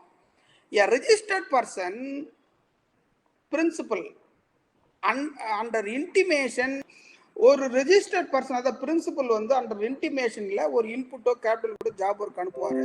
அந்த கூட்ஸ் வந்து சென்ட் அண்டர் கவர் ஆகுத சலான். என்ன சலான்னா டெலிவரி சலான் மூலமா தான் போட்டு அனுப்பணும். அதே போல அவர் வந்து அந்த சலான் வச்சுக்கிட்டு இன்னொரு எந்த ஜாப் ஒர்க்கும் அனுப்பலாம். இதுல என்ன சார், இந்த ப்ரொசீஜர் எப்போ வரும்னா, இந்த டெக்ஸ்டைல் ப்ராசஸ்ல என்ன பண்றாங்க அப்படின்னாக்கா, ஒருத்தர் வந்து டையிங் அனுப்புவாரு. அவர் டையிங் ஜாப் ஒர்க்கரு, அந்த இவரு நூலா கொடுத்துருவார் சார். அவர் டையிங் பண்ணி கிளாத் இதை பண்ணிட்டு அவர் அங்கிருந்து ஒரு இன்னொருத்தருக்கு அனுப்புவாரு. அவர் ஒரு ப்ராசஸ் பண்ணுவாரு. அங்கிருந்து அவர் டெய்லரிங் அனுப்புவாரு, அவர் இது பண்ணுவார். அங்கிருந்து அயனிங் வருவார், கடைசியில் பார்சல் இருக்குது. இதுதான் வந்து இந்த மாதிரி ஒரு job work another job work போகிறது. இது டெக்ஸ்டைல்ல ரொம்ப சர்வசாதாரண திருப்பூர்ல. அது வந்து அதனால திருப்பூர்ல ஏன் பிரச்சனைன்னு சொல்றாங்க அப்படின்னா, இந்த ரிஜிஸ்டர் பண்ணணும் அப்படின்ற ஒரு பிரச்சனை வந்தனால நிறைய தொழில் அங்க பாதிக்கப்பட்டுடுச்சு. அது ஒரு இஷ்யூன்னு சொல்லிட்டு இருக்கிறாங்க. ஆனா இப்போ கொஞ்சம் கொஞ்சமா ரெக்கவர் ஆயிட்டு வருது. அது ஒன்றும் இஷ்யூ கிடையாது. இது வந்து ஒன்று. அது likewise finally sent to the எல்லா ஒர்க்கும் முடிச்சுட்டு அவர் வந்து என்ன பண்ணுவாங்கன்னா, பிரின்சிபலுக்கு வந்து அந்த பொருளை ஜாப் ஒர்க் முடிச்சு அனுப்புவாங்க. இதுல கேபிட்டல் கூட்ஸ் அப்படின்னு இன்க்ளூட் பண்ணாங்கன்னா அப்படின்னாக்கா, பிளான்ட் அண்ட் மெஷினரியும் வந்து ஒரு கேபிட்டல் கூட்ஸ் தான். இப்போ அந்த விண்மில் எல்லாம் இருக்கு தெரியுங்களா, அந்த விண்மில்லுக்கெல்லாம் ஜாப் ஒர்க் வந்து அந்த இடத்துல பண்ண முடியாது சில ஒர்க்கெல்லாம். அது வந்து நீங்க சென்ட்ரல் எக்ஸைஸ்ல பாத்தீங்கன்னா விண்மில்லுன்ற ஒரு டரிஃப் கோடே கிடையாது. நீங்க பாத்தீங்கன்னா சென்ட்ரல் எக்ஸைஸ்ல there is no tariff code for windmill. இப்போதான் அதை கொஞ்சம் சேர்த்துருக்குறாங்க. அந்த விண்மில்லுக்கு அதை நீங்க அந்த ஒர்க் ஏதாவது கெட்டு போச்சுன்னா அதை கொண்டு வந்து வேற இடத்துல தான் ஜாப் ஒர்க் பண்ணணும். அது windmill is also plant and machinery. So அந்த அதுக்கு இது பண்றதுக்கும் அது capital goods include plant and மெஷினரின்னு சொல்லிட்டாங்க. Next sir. அது கேபிட்டல் கூட்ஸ் இன்க்ளூடிங் அது பஸ் பாடி பில்டிங் அது இதெல்லாம் கூட கேபிட்டல் கூட்ஸ். ஆமா, bus body building construction bus body building வந்து பிளான்ட் அண்ட் மெஷினரி இல்ல சார், அது வந்து கேபிட்டல் கூட்ஸ் தான். கேபிட்டல் கூட்ஸ் தான் கேபிட்டல் கூட்ஸ் தான் வரும். Capital goods. ஆமா, கேபிட்டல் கூட்ஸ் தான் சார், கேபிட்டல் கூட்ஸ் தான். இப்போ நீங்க வந்து பஸ் பாடி பில்டிங் பண்ணிட்டு நீங்க வச்சுக்கிறீங்கன்னா நீங்க அது என்ன வைப்பீங்க, கேபிட்டல் ஃபிக்ஸட் அசெட்ல தானே வைப்பீங்க. இப்போ நீங்க பிரைவேட் பஸ்கார் KPN இருக்கிறாரு, அவர் வந்து அதை என்ன வச்சிருக்காரு, ஃபிக்ஸட் அசெட்ல தானே ஷெட்யூல்ல தானே போடுவாரு. அவர் ஸ்டாக்ல வைக்க மாட்டாருல்ல. ஆமா, கண்டிப்பா. ஸ்டாக் ட்ரேடிங் ஸ்டாக் கூட்ஸ் இல்ல, அவர் வந்து யூஸ் பண்றாரு. ஸோ அது வந்து ஃபிக்ஸட் காசு தான். ஆனா அதுவே பஸ் வச்சு ரன் சேல் பண்றாங்க, பஸ் பாடி பண்ணி அவரே பஸ் சேல் பண்றாருன்னா அது வந்து ட்ரேடிங்ல வந்துருது. ஃபார் எக்ஸாம்பிள் இது எப்படின்னா பில்டிங் மாதிரி தான் சார். பில்டிங் கேபிட்டல் கூட்ஸ், ஒருத்தர் கேபிட்டல் கூட்ஸ். இப்போ உங்களுக்கு நீங்க ஆபீஸ் ரன் பண்றீங்கன்னா உங்களுக்கு கேபிட்டல் கூட்ஸ். அதுவே வந்து பில்டருக்கு வந்து அது ஸ்டாக் இன் ட்ரேடு முடிஞ்சு போச்சு. அது போல சார். இப்போ யார் எந்தெந்த நேரத்தில் இந்த டாக்குமெண்ட்ஸை வந்து ப்ரிப்பேர் பண்ணணும், எந்தெந்த சூழ்நிலைனா, ஒரு goods sent by principal to only one job work பண்ணா என்னென்ன டாக்குமெண்ட். ரெண்டாவது, goods are sent from one job work to another job worker. இப்போ வந்து பிரின்சிபல் உங்க அனுப்பிச்சிட்டாரு, அவர் அங்கிருந்து இன்னொரு ஜாப் ஒர்க் பண்ணும்போது என்ன பண்ணணும். அடுத்தது, ஒரு goods returned to the principal by the job worker. Goods வந்து ஜாப் ஒர்க் முடிஞ்சு பிரின்சிபலுக்கு அனுப்பும்போது என்னென்ன டாக்குமெண்ட்ஸ் வச்சிருக்கணும். where goods are sent directly by the supply to job work. For example வந்து ஒரு பிரின்சிபல் வந்து இப்போ ஜெயக்குமார் சார் இருக்கிறாரு, அவர் வந்து ஜாப் ஒர்க்கர். இப்போ கார்த்திகேயன் சார் பிரின்சிபல் அப்படின்னா நான் வந்து சப்ளையர். நான் எங்கிட்ட இப்போ கார்த்திகேயன் சார் வாங்குறாரு. நான் என்ன பண்ணுறதுன்னா கார்த்திகேயன் சார் ஆஃபீஸ் வந்து சென்னையில் இருக்கு, ஜாப் ஒர்க்கர் வந்து கேரளாவில் இருக்கிறாருன்னு வைங்க. நான் வந்து கோயம்புத்தூர்ல இருக்கிறேன் அப்படின்னா நான் டைரக்டா கோயம்புத்தூர்ல அனுப்பலாம். சென்னை வந்து திருப்பி அது போகிறது காஸ்ட் அதிகம். அதுக்காக என்ன பண்ண டைரக்டா ஜெயக்குமார் சார் வந்து இப்போ இதில் இருக்கிறாரு, கேரளாவில் இருக்கிறாருன்னா கோயம்புத்தூர்லையும் பக்கம் கேரளாவுக்கு அமைச்சிருவார். இதுதான் வந்து என்ன சொல்லுவாங்க அப்படின்னா bill to ship to transaction சொல்லுவாங்க. அந்த பில் என்னன்னாக்கா பில் டு வந்து கார்த்திகேயன் சாருக்கும் ஷிப் டு ஜெயக்குமாருக்கும் நான் வந்து போட்டு அனுப்புவேன். அது போல தான் பில் போடுவாங்க. அப்படி டைரக்டா அனுப்பிச்சிருவாங்க. அப்படி அனுப்பும் போதும் அதுக்கு என்னென்ன டாக்குமெண்ட்ஸ் இருக்கணும் அப்படிங்கிறது தான் ஒரு பாயிண்ட். நெக்ஸ்ட் வந்து goods or returned on piecemeal. For example வந்து சில ஜுவல்லரி இருக்கிறாங்க, ஒரு 2 kg ஆர் 5 kg 10 kg புள்ளியான மொத்தமாக கொடுத்துருவாங்க. அவங்க என்ன பண்ணுவாங்க, ஒரு இந்த ஜுவல்லரி செஞ்சு அனுப்பிச்சிருவாங்க. இது பீஸ்மெல்லாம் அனுப்புவாங்க ஒரு சில குட்ஸ். இதுக்கு எப்படி என்னென்ன டாக்குமெண்ட்ஸ் ரெடி பண்ணணும் அப்படிங்கிறது தான் நம்ம 1 by 1 பார்க்கறோம் sir. Next sir. Yes sir. Next இப்போ goods are sent by principal to only. ஒரு ஜாப் ஒர்க்கு பண்ண என்னென்ன வேணும் அப்படின்னாக்கா முதல்ல வந்து டிசி ப்ரிப்பேர் பண்ணணும். அந்த 2 காப்பீஸ் ஆகுது டிசி ப்ரிப்பேர் பண்ணணும், டெலிவரி சலான்னு. அது ஜாப் ஒர்க் அனுப்பணும். ஜாப் ஒர்க்கர் என்ன பண்ணுவார், எல்லா வேலையும் முடிச்சுட்டு அவர் வந்து இன்னொரு கையில் 2 சலான் இருக்கிறதுல வந்து இன்னொரு சலான் காப்பி வச்சு அவர் அனுப்புவார். இந்த இந்த இந்த ப்ராசஸ் எல்லாம் வந்து இன்டிமேஷனாக கொடுக்கணும். இதுதான் வந்து ஒரு பிரின்சிபல் வந்து ஜாப் ஒர்க் அனுப்புறது. Next sir.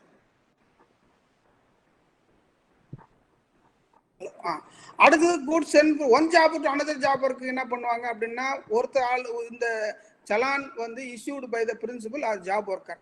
இப்போ என்ன பண்ணுவாருன்னா இந்த ஒரு ஜாப் ஒர்க்லேருந்து இன்னொரு job worker, for example Jayakumar sir ஒரு ஜாப் ஒர்க்கர், அங்கிருந்து இன்னொருத்தர் ஒருத்தர் சதீஷ்குமார்னு ஒருத்தர் இருக்கார், அவருக்கு அனுப்புறோன்னு வைங்களேன். அவர் என்ன பண்ணுவாருன்னா அவர் ஜாப் ஒர்க்கர், அவர் கேரளாவில் இருந்து கோழிக்கோட்டில் இருக்கிறாரு அல்லது ஒரு கொச்சியில் இருக்கிறாரு, அவர் திருவனந்தபுரத்துக்கு அனுப்பணும் அப்படின்னாக்க அவரு சலான் ஒன்று போடுவார். அந்த சலானை வந்து பிரின்சிபல் வந்து என்டார்ஸ் பண்ணணும். இதுக்கு கரெக்டு தான் அப்படின்னு என்டார்ஸ் பண்ணணும். இந்த குவான்டிட்டி என்னென்ன நீங்கள் அனுப்புறீங்க, டிஸ்கிரிப்ஷன் ஆஃப் கூட்ஸ் எல்லாம் அதில் இருக்கணும். அதே போல அவர் இன்னொரு ஜாப் ஒர்க் பண்றாரு அப்படின்னாலும் இதே ப்ராசஸ் தான் பண்ணணும். இது கண்டினியூ ஆகிட்டே இருக்கும். பிரின்சிபலுக்கு வர வரைக்கும் இந்த மாதிரி ப்ரொசீஜர் பண்ணணும். ஒரு ஜாப் ஒர்க் இன்னொரு ஜாப் ஒர்க் அனுப்பும் போது சலான் ப்ரிப்பேர் பண்ணணும் டிசி, அதே போல 3 காப்பி ப்ரிப்பேர் பண்ணணும். அந்த டிசியை வந்து எந்த டிசி அனுப்புவார் அப்படின்னா, நீங்க ப்ளீஸ் நோட், இவர் ப்ரிப்பேர் பண்றது வந்து அவர் ஜாப் ஒர்க்கர் அவருக்கு ப்ரிப்பேர் பண்ணக்கூடாது. ப்ளீஸ் நோட், இவர் அனுப்பிச்சார் பாருங்க 2 காப்பி, அந்த 2வது காப்பில ஒரு என்டார்ஸ் பண்ணி இவர் அனுப்பணும். That is the issues. நீங்க ஒரு ப்ரிப்பேர் பண்ணக்கூடாது. இவர் பிரின்சிபல் அனுப்பும் போது 2 செட் அனுப்புவார். அதுல ஒரு செட் ஜாப் ஒர்க், ஒரு செட் திருப்பி வரும்போது இருக்கும். அந்த ஒரு 2வது செட்ல இவர் என்டார்ஸ் பண்ணி அனுப்புவார். அவர் என்டார்ஸ் பண்ண கடைசியா என்ன பண்ணுவார், கம்ப்ளீட் பண்ண. இது ஏன் என்டார்ஸ் பண்ணணும் அப்படின்னாக்கா, இது கவர்மெண்ட்டுக்கு தெரியணும் எத்தனை யாரெல்லாம் ஜாப் ஒர்க் பண்ணாங்கன்னு. ஏன்னா அவங்க ஜிஎஸ்டி கட்டினாங்களா அப்படிங்கிற ஒரு காரணத்துக்காக தான் இந்த என்டார்ஸ்மெண்ட் கொண்டு வந்தாங்க. ஏன்னா ஒருத்தர்கிட்ட இருந்து இன்னொருத்தர் 4 இடத்துக்கு போயிட்டு கடைசியில பிரின்சிபல் கார்த்திகேயன் சாருக்கு வருது அப்படின்னா, அப்படி வரைக்கும் இவங்க யார்கிட்ட எல்லாம் ஜாப் ஒர்க் பண்ணாங்கன்னு ஒவ்வொரு அந்த டிசில பின்னாடி என்டார்ஸ்மெண்ட் பண்ணிட்டே வருவார். யாரு, கார்த்திகேயன் சார் பண்ணுவார். இங்கிருந்து கொச்சியிலேருந்து திருவனந்தபுரம் போறது, திருவனந்தபுரம் திரும்பி கன்னியாகுமரி வருது, கன்னியாகுமரி சென்னை வருது, இந்த 3 ஏரியா வர வரைக்கும் அவர் வந்து என்டார்ஸ் பண்ணி கொடுப்பார். இதுதான் வந்து ஒரு job work to another job work போறது. Next sir.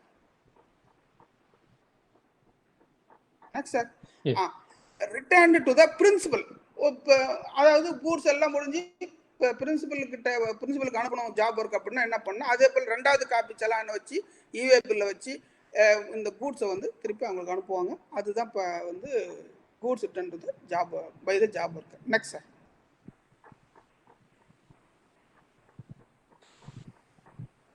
சப்ளையர். இப்போ வந்து சப்ளையர் அனுப்புறாரு அப்படின்னா, இப்போ வந்து கோயம்புத்தூர்ல இருக்கிறவர் வந்து ஜாப் ஒர்க்குக்கு அனுப்புறாங்க அப்படின்னா அதுக்கு என்ன பண்றது அப்படின்னா, சார் இது வந்து bill to ship to transaction, இது இன்டகிரேட் பண்றது. அது இவே பில்ல எப்படி எடுக்கணுங்கிறது ஒரு சர்க்குலரே கொடுத்துருக்குறாங்க. அது வரும்போது நம்ம பார்க்கலாம்.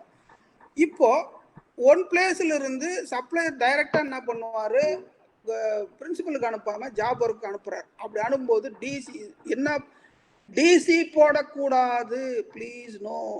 இன்வாய்ஸ் தான் போடணும். ஒரு ஜாப் ஒர்க்கர், ஒரு சப்ளையர் வந்து டைரக்டா பிரின்சிபலுக்கு அனுப்பாம ஜாப் ஒர்க் அனுப்பும் போது இன்வாய்ஸோட தான் போக வேண்டும். நீங்க சலான்னு போட்டீங்கன்னாக்கா உங்களுக்கு பெனால்ட்டி வந்துடும். செக்ஷன் 122 பெனால்ட்டி வரும். தென் செக்ஷன் 73 அண்ட் 74 உங்களுக்கு அப்ளை ஆகிடும். இதெல்லாம் இன்ட்ரெஸ்ட் வந்து 24% வந்துடும். இதெல்லாம் ப்ராப்ளம் வரும். ஸோ நீங்க ஒரு சப்ளையர் வந்து ஜாப் ஒர்க்குக்கு டைரக்டா அனுப்புறாருனாக்கா இன்வாய்ஸ் தான் document, not DC. Goods may move from the place of the supplier. The goods moves with a copy of the invoice issued by the supplier in the name of the buyer. That is the principle. Please note, that is a very important document. நீங்க job ஒர்க்னாவே DC தான். ஆனால் ஒரு supplier இருந்து இன்னொரு job work அனுப்புனாருன்னா இன்வாய்ஸோட தான் போகணும். அந்த invoice இதுதான் வந்து ரூல். இந்த இன்வாய்ஸ் ஜாப் ஒர்க்கர்ஸ் நேம் அதெல்லாம் இருக்கும். அந்த bill to ship to transaction. Next sir, understand sir? நீங்க கொஞ்சம் புரிஞ்சுக்கோங்க. ஏதாவது டவுட் சார்? இந்த ஸ்கிரீனை ஒரு ரிப்பீட் பண்ணுங்களேன். எது இதுவா? இந்த ஸ்கிரீன் மட்டும். ஆமா, ரைட். அதாவது சார், ஒரு பொருள் வந்து இப்போ கார்த்திகேயன் சார் வந்து பிரின்சிபல் வைங்க, ஜெயக்குமார் சார் வந்து ஜாப் ஒர்க்கர்னு வைங்க, இப்போ வந்து சதீஷ்குமார்ன்றவர் வந்து சப்ளையர் யாருக்குன்னாக்கா கார்த்திகேயன் சாருக்கு. இப்போ கார்த்திகேயன் சார் வந்து ஒரு பொருள் ஆர்டர் கொடுக்குறாரு கோயம்புத்தூர்ல இருக்கிற சதீஷ்குமார் சார், எனக்கு இந்த மெஷினரி வேணும்னு. அவர் என்ன பண்றாருன்னா அந்த மெஷினரியில சார் இந்த ஜாப் ஒர்க் பண்ணணும் அப்படின்னு சொல்லி கார்த்திகேயன் சார் வந்து கொடுக்க சொல்றாரு. இப்போ இந்த ஜாப் ஒர்க் எங்கடா இருக்கிறாங்கன்னு பாத்தீங்கன்னாக்கா திருச்சூர்ல இருக்கிறார். அவரு ஜெயக்குமார் சார் திருச்சூர்ல இருக்கிறார். இவர் என்ன பண்ணணும், இந்த கோயம்புத்தூர்ல இருக்கிற பொருள் சென்னை வந்துட்டு திருப்பி திருச்சூர் போறதுக்கு பதிலாக அவர் அங்க நேரம் திருச்சூர் அனுப்புறாரு. இப்படி திருச்சூர் அனுப்பும் போது சப்ளையர் அதாவது சதீஷ்குமார் வந்து ஜெயக்குமாருக்கு டைரக்டா பொருள் அனுப்புறாரு. ஆனா வாங்குறது யாரு?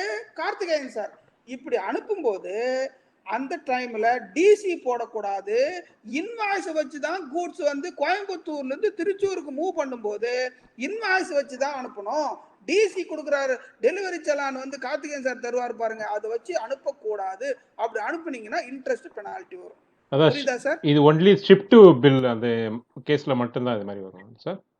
பில் டு ஷிப்ட்ல மட்டும் தான். பில் டு ஷிப் மட்டும். அண்டர்ஸ்டாண்டுங்களா? Yes yes sir, correct sir. Sir next slide போலாமா? நெக்ஸ்ட் ஸ்லைட் போலாமா? Yes sir. Yeah please. Okay, thank you. Next sir. இப்போ இந்த ஒரு சில பொருள் நான் சொன்னேன் இல்லைங்களா, ஜுவல்லர்ஸ் பில் என்ன அனுப்பிச்சுறாங்க, அது கொஞ்சம் கொஞ்சமா அனுப்பும்போது என்ன பண்ணணும் அப்படின்னாக்கா, அது அந்த என்னென்ன குவான்டிட்டிஸ் அனுப்புறீங்க,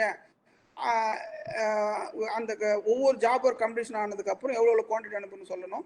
அந்த குவான்டிட்டி வந்து அனதர் ஜாப் ஒர்க் அனுப்பலாம், பிரின்சிபல் அனுப்பலாம். அது வேற ஒரு இப்போ ஃபார் எக்ஸாம்பிள் வந்து ஒரு ஜுவல்லரி அவர் பண்றாரு, அதுக்கப்புறம் அதுல வந்து ஒரு டைமண்ட் ஒன்று வைக்கிறதுக்கு இன்னொருத்தர்கிட்ட போய் வைக்கிறாரு, அவரு பிரின்சிபலுக்கு அனுப்புறாரு. இப்படி இருக்கலாம்.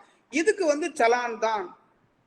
இந்த challan issued originally by the principal cannot be endorsed and fresh challan required to be issued by the job worker. இப்படி போகும்போது ஒவ்வொரு பீஸ்மலா வந்ததுனாக்கா டெலிவரி சலானை என்டார்ஸ் பண்ணக்கூடாது. அந்த ஒவ்வொரு ஃப்ரெஷ் சலான் தான் ஒவ்வொன்று ரேஸ் பண்ணணும். பிரின்சிபல் வந்து ஒவ்வொரு சலானும் அவருக்கு அனுப்பி இங்கிருந்து ப்ரிப்பேர் பண்ணி அவருக்கு அனுப்பி அவர் அங்கிருந்து அனுப்பணுமே ஒழிய இந்த ஆல்ரெடி முன்ன நான் சொன்னேன் பாருங்க, ஒரு job work to another job work முழுசா கம்ப்ளீஷனா போச்சு அப்படின்னாக்கா என்டார்ஸ் பண்ணலாம். கொஞ்சம் கொஞ்சமா வருது அப்படின்னா டெலிவரி சலான் ஃப்ரெஷ்ஷா தான் போடணும். இப்போ வந்து 10 kg அனுப்பிச்சிங்க, அதுல ஒரு ஜுவல்லரி வருது, அதுக்கு ஒரு ஃப்ரெஷ் சலான் தான் போடணும், டிசி போடணும். அடுத்தது இன்னொரு நெக்லஸ் அனுப்புறீங்க, அதுக்கு ஒன்று, அடுத்து ஒரு செயின் அனுப்புறாரு, அதுக்கு ஒரு டிசி, தனித்தனியா தான் போடணுமே ஒழிய நீங்க அது என்டார்ஸ் பண்ணக்கூடாது. ஆனா ஒரு பொருள் மொத்தமா கொடுக்குது அப்படின்னாக்கா இப்போ ஒரு மெஷினரி அனுப்பிச்சு ஒர்க் பண்ணி அனுப்புறாங்க, அவர் வந்து இன்னொரு ஜாபுக்கு அனுப்புறாருன்னா அப்ப என்டார்ஸ் பண்ணலாம். ஆனால் வந்து நீங்க ஒரு சின்ன சின்ன குவான்டிட்டிஸா அதை அனுப்பும் போது செப்பரேட் நியூ டெலிவரி சலான் தான் சார் ப்ரிப்பேர் பண்ணணும். நீங்க வந்து அந்த என்டார்ஸ்மெண்ட் ப்ரொசீஜர் இங்க கிடையாது. Understand sir? திருப்பி சொல்லணுமா? இல்ல போலாம் சார். ஓகே. எல்லாருக்கும் ஒரு டவுட் ஒன்று வரும் சார். ஆமா. இப்போ இந்த ஜுவல்லரி எல்லாம் இருக்குது, இந்த ஜுவல்லரி எல்லாம் பண்ணும்போது ஒரு லாஸ் ஒன்று வரும். என்ன லாஸ்? லாஸ்னு ஒன்று வரும் இல்லையா? அதுக்கு பேர் என்னதுன்னா ஸ்கிராப். அது என்ன பண்றதுங்கிறது அதுக்கு சப்சிக்வெண்ட் ஸ்லைட்ஸ்ல நான் சொல்லியிருக்கிறேன், சொல்றேன். கண்டினியூ. Next sir. இப்போ என்னன்னா ஜாப் ஒர்க்கு என்னென்ன எப்படி பொருளை அனுப்பணும், என்ன ப்ரொசீஜர்னு சொல்லியிருக்கணும். இப்போ டாக்குமெண்ட் எப்படி ப்ரிப்பேர் பண்ணணும், இந்த டெலிவரி செலானுங்கிறத அது என்னென்ன டாக்குமெண்ட்ஸ் இருக்குதுங்கிறது நான் பார்ப்போம். Next sir. நெக்ஸ்ட் இப்போ first preparation delivery challan. The challan issued by the principal to the job worker. Such challan serially numbered. Sir, challan வந்து serial number இருக்கணும். அந்த serial number not exceeding 16 character. நீங்க 10 character வச்சுக்கலாம், 4 கேரக்டர்னா 16 கேரக்டருக்கு மேல போக கூடாது. அவ்வளவுதான். 16 கேரக்டர் தான் இருக்கணும்னு சொல்லல. 16 கேரக்டர்ல வச்சுக்கலாம். நீங்க 4 வச்சுக்கலாம், 5 வச்சுக்கலாம், 3 வச்சுக்கலாம். நம்பர் வந்து கண்டினியூஸா இருக்கணும். ஆனால் 16 டிஜிட்க்கு மேலே போகக்கூடாதுங்கிறது இது. ஆனால் அது வந்து 1 ஆர் மல்டிபிள் சீரீஸில் கூட வச்சுக்கலாம். நீங்கள் என்ன பண்ணலாம், நீங்கள் வந்து ஃபார் எக்ஸாம்பிள் வந்து நீங்கள் பில்லியன் அனுப்புறதுக்கு ஒரு சீரியல் நம்பரு, டைமண்ட் அனுப்புறதுக்கு ஒரு சீரியல் நம்பரு, அப்புறம் வந்து சில்வர் அனுப்புறதுக்கு ஒரு சீரியல் நம்பரு, இப்படி ஒரு சீரியல் நம்பர் வச்சுக்கலாம். அது ஒன்றும் தப்பு கிடையாது. மல்டிபிளாக கூட வச்சுக்கலாம். ஆனால் மல்டிபிள் ப்ராடக்ட்டுக்கு தான். நீங்கள் ஒரே கூட்ஸுக்கு வந்து ஃபார் எக்ஸாம்பிள் பில்லியனுக்கே வந்து 3 சீரியல் நம்பர் வச்சிங்கன்னா அது தப்பு.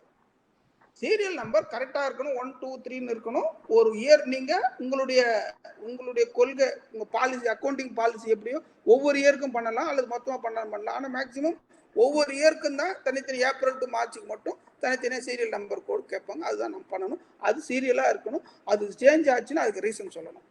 Challan issue at the time remove ஆகும். ரிமூவ் பண்ணும்போது தான் அந்த சலான் இஷ்யூ பண்ணணும். Next sir.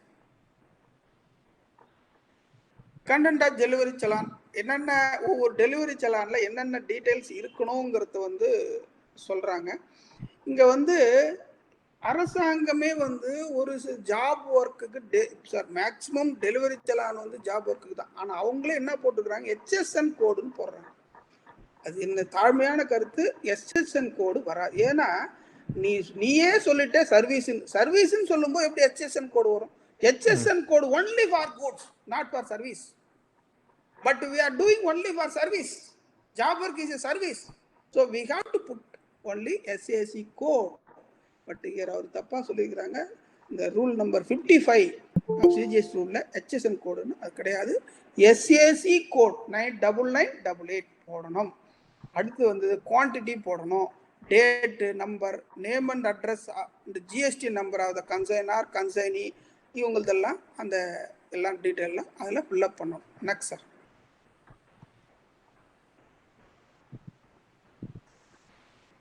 அடுத்தது வந்து நீங்கள் பார்த்தீங்க அப்படின்னா place of supply in case of interstate movement, taxable value, tax rate, tax amount,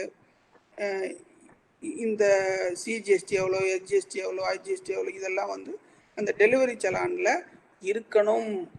sir delivery சலானில் வந்து ப்ளீஸ் நோட், நீங்கள் வந்து இன்வாய்ஸ் அனுப்பலை, டெலிவரி சலான் அனுப்புனாலும் அதில் GST ரேட் என்னன்றதெல்லாம் எழுதி போடணும்னு சொல்லி சொல்கிறாங்க. Please note. இங்கே பிளேஸ் ஆஃப் சப்ளை அங்கே வந்து ஒரு உங்களுக்கு பாயிண்ட் நான் சொல்ல வேண்டியது இருக்குது. இப்போது நான் சொன்ன எக்ஸாம்பிள், கார்த்திகேயன் சார் சென்னையில் இருக்கிறாரு, சதீஷ் சார் வந்து கோயம்புத்தூர்ல இருக்கிறாரு, ஜெயக்குமார் சார் வந்து திருச்சூர்ல இருக்கிறாரு. இப்போ Sathish sent the goods to Jayakumar directly from Coimbatore. இப்போ பிளேஸ் ஆஃப் சப்ளை எது சார்? ஆக்சுவல் அதாவது தமிழ்நாடு தான். இதில் வந்து பிளேஸ் ஆஃப் சப்ளை தமிழ்நாடு. ஏன்னா 2 பேருமே தமிழ்நாட்டில் இருக்கிறாங்க, பிரின்சிபலும் சப்ளையும் தமிழ்நாட்டில் இருக்கிறாங்க. இன்கேஸ் பிரின்சிபல் வந்து பெங்களூர்ல இருந்துட்டு, சப்ளையர் கோயம்புத்தூர்ல இருந்துட்டு, ஜாப் ஒர்க்கர் வந்து திருச்சூர்ல இருந்தாருன்னா பிளேஸ் ஆஃப் சப்ளை எது? இப்போ Bangalore. Bill to ship to transaction, இதுல இந்த பில் டு ஷிப் டிரான்சாக்ஷன் எந்த பிளேஸ்? பெங்களூர் போடுவீங்களா, இது போடுவீங்க அப்படின் போது இது வந்து டெலிவரி சலான்ல வந்து இது யாருக்கு சொந்தமான goods? Karthikeyan sir. Karthikeyan sir எங்க இருக்காரு? பெங்களூர்ல இருக்கிறார். அப்ப பிளேஸ் ஆஃப் சப்ளை எது? பெங்களூர். ஆனா பிளேஸ் ஆஃப் சப்ளை பெங்களூரு. அப்படி ஆனா இதுல என்ன ஒரு விஷயம் அப்படின்னாக்கா, இந்த bill to ship to transaction பண்ணீங்க அப்படின்னா இதுல வந்து இன்வாய்ஸ் வச்சுதான் போகணும். டெலிவரி செலானுக்கு தேவையே கிடையாதுன்றது ஆல்ரெடி நான் சொல்லிட்டேன். அப்போ Satishkumar sent the goods on behalf of Karthikeyan sir to the Jayakumar based on the bill to ship to transaction invoice. அதை வச்சு தான் போகணும், நோ டெலிவரி செலான். ஆனால் மேக்சிமம் அதே நேரத்தில் கூட்ஸ் அனுப்புகிறாங்க, ஒரு இன்டர்ஸ்டேட்டுக்கு போகுது அப்படின்னா அந்த எந்த இன்டர்ஸ்டேட்டோ அதுதான் சொல்லியிருக்கிறேன். இன்டர்ஸ்டேட் மூவ்மெண்ட்டுக்கு place of supply very important, எங்கேருந்து வருது எங்கேருந்து போகுது அப்படின்னு. அதே போல் இப்போ நான் என்ன சொல்கிறேன் அப்படின்னா, இப்போ Jayakumar sir job worker, first job worker, அவர் வந்து என்ன பண்ணுறாருன்னா திருப்பி வந்து தமிழ்நாட்டுக்கு இன்னொரு சார் ஜாப் ஒர்க் அனுப்புகிறாரு. அப்போ டெலிவரி செலான் தான் ரைஸ் பண்ணோம். அப்போ டெலிவரி செலான் ரைஸ் பண்ணும்போது இந்த பிளேஸ் ஆஃப் சப்ளை எது என்ன பண்ணணும், கார்த்திகேயன் சாருடைய பிளேஸ் தான் போடணும். இதுதான் place of supply very important நான் சொன்னேன். அதுதான் நீங்க போடும்போது வெரி சார், நீங்க எல்லா டாக்குமெண்ட்ஸுமே வந்து ரொம்ப பக்காவா இருக்கணும் சார். ஏன்னா ஆடிட்டுன்னு வராங்க, 5 கோடிக்கு மேல இருந்தது அப்படின்னாக்கா ஜிஎஸ்டி ஆடிட் உண்டு, எல்லாம் வந்து எல்லா டாக்குமெண்ட். சார் ஜிஎஸ்டி ஆடிட் வந்து is not an easy as any other audit. Because நீங்கள் ஒரு பெரிய இண்டஸ்ட்ரீஸ் 5 கோடிக்கு மேலே இருக்குதுன்னா எல்லா ஆஸ்பெக்டும் பார்க்கணும். அதாவது இன்புட் டாக்ஸ் கிரெடிட்லேருந்து ஜிடிஏலேருந்து ஆர்சிஎம் என்னென்ன வரும், ஒரு அவனா எழுதியிருப்பான் ப்ரொஃபஷனல் ஃபீஸ்ன்னு எழுதியிருப்பான். ப்ரொஃபஷனல் ஃபீஸில் போய் உள்ளே போய் பார்க்கணும், அட்வொகேட் இருக்கிறாரா சார்ட் அக்கௌண்டன்ட் இருக்கிறாரான்னு. அட்வொகேட் இருந்தாக்கா என்ன கொடுக்கணும், ரிவர்ஸ் சார்ஜில் போடணும். ஸோ இதெல்லாம் நீங்கள் ஸ்க்ரூட்னி பண்ணி எடுக்கும்போது மிகப்பெரிய டீடியஸ் ஜாப் அது. அது வந்து நீங்கள் அப்போல்லாம் இதை வெரிஃபை பண்ணும்போது நீங்கள் அது கரெக்டாக இருக்குதான்றத நீங்கள் பார்க்கணும். That is one important. Next sir, அடுத்தது வந்து 3 காப்பி ப்ரிப்பேர் பண்ணோம். ஒரிஜினல் ஃபார் கன்சைன் யாருக்கு, ஜாப் ஒர்க்கருக்கு. டூப்ளிகேட் ஃபார் யாருக்கு, டிரான்ஸ்போர்ட்டருக்கு. ஒரு ட்ரிப்ளிகேட் வந்து பிரின்சிபல் கன்சைனர் அவருக்கு வச்சுக்கணும். இதுதான் 3 காப்பி ப்ரிப்பேர் பண்ணணும். ஆனால் இந்த ஒரிஜினல் அனுப்புகிறார் பார், அது 2 செட்ஸ் வேணால் வைக்கலாம். 2 செட்ஸ் எடுத்து 2 காப்பி கொடுத்து அனுப்பணும். அதில் ஒரு காப்பி திருப்பி வரும்போது அந்த காப்பி கூட தான் வரணும். அதுதான் ரூல்ஸு. ஸோ ஒரிஜினல் வந்து 2 செட் இருக்கலாம், டூப்ளிகேட் தேவையில்லை. ஒரிஜினல் 2 செட்ஸ், ட்ரிப்ளிகேட் ஒரு காப்பி. அது வந்து ஜாப் பிரின்சிபலுக்கு. ஜாப் ஒர்க்கருக்கு அனுப்பும்போது 2 செட் அனுப்பணும். அது ஒரு செட் அவர் வச்சுக்காரு, ஒரு செட் நமக்கு அனுப்புவார். இதுதான் ரூல். நெக்ஸ்ட் சார்,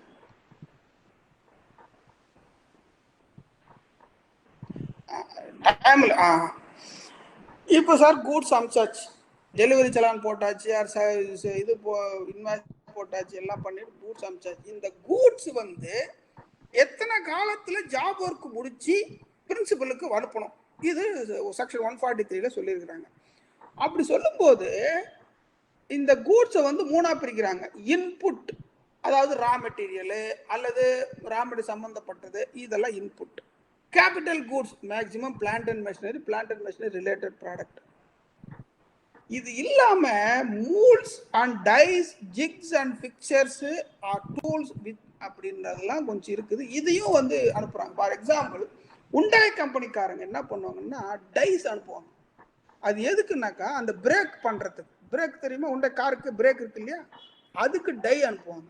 அதுக்கப்புறம் வீலுக்கு பின்னாடி ஒரு சில இது நான் பார்த்து சொல்றேன், ஒரு ஜாப் ஒர்க் இருக்கிற அதெல்லாம் சொல்றேன். பின்னாடி வந்து ஒரு ப்ராடக்ட், அந்த டையும் வந்து அவங்க தான் அனுப்புவாங்க. அந்த டையை வச்சு தான் அவர் மேனுஃபேக்சர் பண்ணி கொடுக்கணும். இது 3 இருக்குது. இது அந்த இதுக்கு சம்பந்தப்பட்ட ப்ரொவிஷன் வந்து பின்னாடி சொல்றேன், டைம் லிமிட் மட்டும் இப்போ சொல்றேன். இப்போ ஒரு இன்புட் அனுப்புறீங்க அப்படின்னா அது 1 ஆண்டுகளுக்குள்ள, within period of 1 year from the data sent out to the goods by the principal. என்னைக்கு பிரின்சிபல் அனுப்புறாரோ அந்த தேதியிலிருந்து 1 ஆண்டுக்குள்ள வரணும். இது இன்புட். கேபிட்டல் கூட்ஸ் அதே போல 3 வருஷத்துக்குள்ள அனுப்பணும். ஆனால் மூல்ஸ் டைஸ் எல்லாம் டைம் லிமிட்டே தேவையில்லை, அவங்க எப்போ வேணா அனுப்பலாம், அது அவங்களே கூட வச்சுக்கலாம், அது சட்டம் சொல்லுது. ஆனால் இந்த 1 வருஷத்தையும் 3 வருஷத்தையும் ஒரு கமிஷனர் என்ன பண்ணலாருன்னா, நீங்கள் போய் அப்ளை பண்ணுறீங்க ஒரு உங்களால் ஒரு சில ஃபார் எக்ஸாம்பிள் இப்போ இந்த மாதிரி ஒரு கோவிட் பிரச்சனை இருக்குது, என்னால் ஒர்க் பண்ண முடியல அவங்க அப்படின்னு சொல்லி நீங்கள் ஒரு அப்ளிகேஷன் கொடுப்ப. எத்தனையோ பேர் ஜாப் ஒர்க் அமைச்சிருப்பாங்க. அந்த ஜாப் ஒர்க் இப்போ கம்ப்ளீஷன் பண்ணியிருக்க முடியுமா? கம்ப்ளீஷன் பண்ண முடியாது. ஸோ இப்படி கம்ப்ளீஷன் பண்ண முடியாத சூழ்நிலையில் 1 வருஷமோ அல்லது 3 வருஷத்துக்கு மேலே ஆகுது அப்படின்னா ஒரு சில தவிர்க்க முடியாத காரணத்தால் ரீசனாக கொடுக்குறது. நீங்கள் கமிஷனருக்கு ஒரு அப்ளிகேஷன் கொடுத்து சார் இது இந்த ரீசனால் வர முடியல அப்படின்னா அவர் ஒரு இன்புட்டுக்கு அனதர் 1 வருஷமோ, கேபிட்டல் கூட்ஸுக்கு அனதர் ஒரு 2 இயர்ஸும், மொத்தம் 5 வருஷம் கேபிட்டல் கூட்ஸுக்கு, இன்புட்டுக்கு 2 வருஷமும் கொடுப்பார். இது கொடுக்கலாம், மே எக்ஸ்டெண்ட் தான். கொடுக்கலாம் தான், கொடுக்கணும்னு சொல்ல கிடையாது. ஷல் போடல, மே தான் போட்டிருக்கிறாங்க. ஷல்லுன்னா கண்டிப்பா கொடுக்கணும், அது ஒரு மே தான் போட்டிருக்கிறாங்க. மே எக்ஸ்டெண்ட். ஸோ நான் அதுக்கு தான் அந்த வார்த்தையை நான் அப்படியே போட்டிருக்கேன், may extend the further period. So அவர் நினைச்சா கொடுக்கலாம், கொடுக்கலாலும் போகலாம். தட் இஸ் அவர் டிஸ்கிரிஷன். இதுதான் டைம் பீரியட் சார். நெக்ஸ்ட் சீக்கிரம் சார், டைம் ஆச்சு. இப்போ டீம்டு சப்ளைன்னு ஒன்று இருக்கு சார். இதுதான் இது என்னன்னா அப்படின்னா deemed supply for principal, deemed supply for job worker. எப்பெல்லாம் டீம்டு சப்ளை ஃபார் பிரின்சிபல், எப்பெல்லாம் deemed supply for job work. இப்போ goods are not return within the period of 1 year or 3 years, it shall be deemed to be supplied to the principal. Please note sir, 1 வருஷத்துக்குள்ளேயோ அல்லது 3 வருஷத்துக்குள்ளேயோ பொருள் திருப்பி வரல send பண்ணல R not return அப்படின்னு பண்ணாருன்னா அதுக்கு யாரு டாக்ஸ் கட்டணும்னா பிரின்சிபல் தான் டாக்ஸ் கட்டணும் அப்படின்னு சொல்றேன் சார். 1 செகண்ட் வந்துடுறேன்.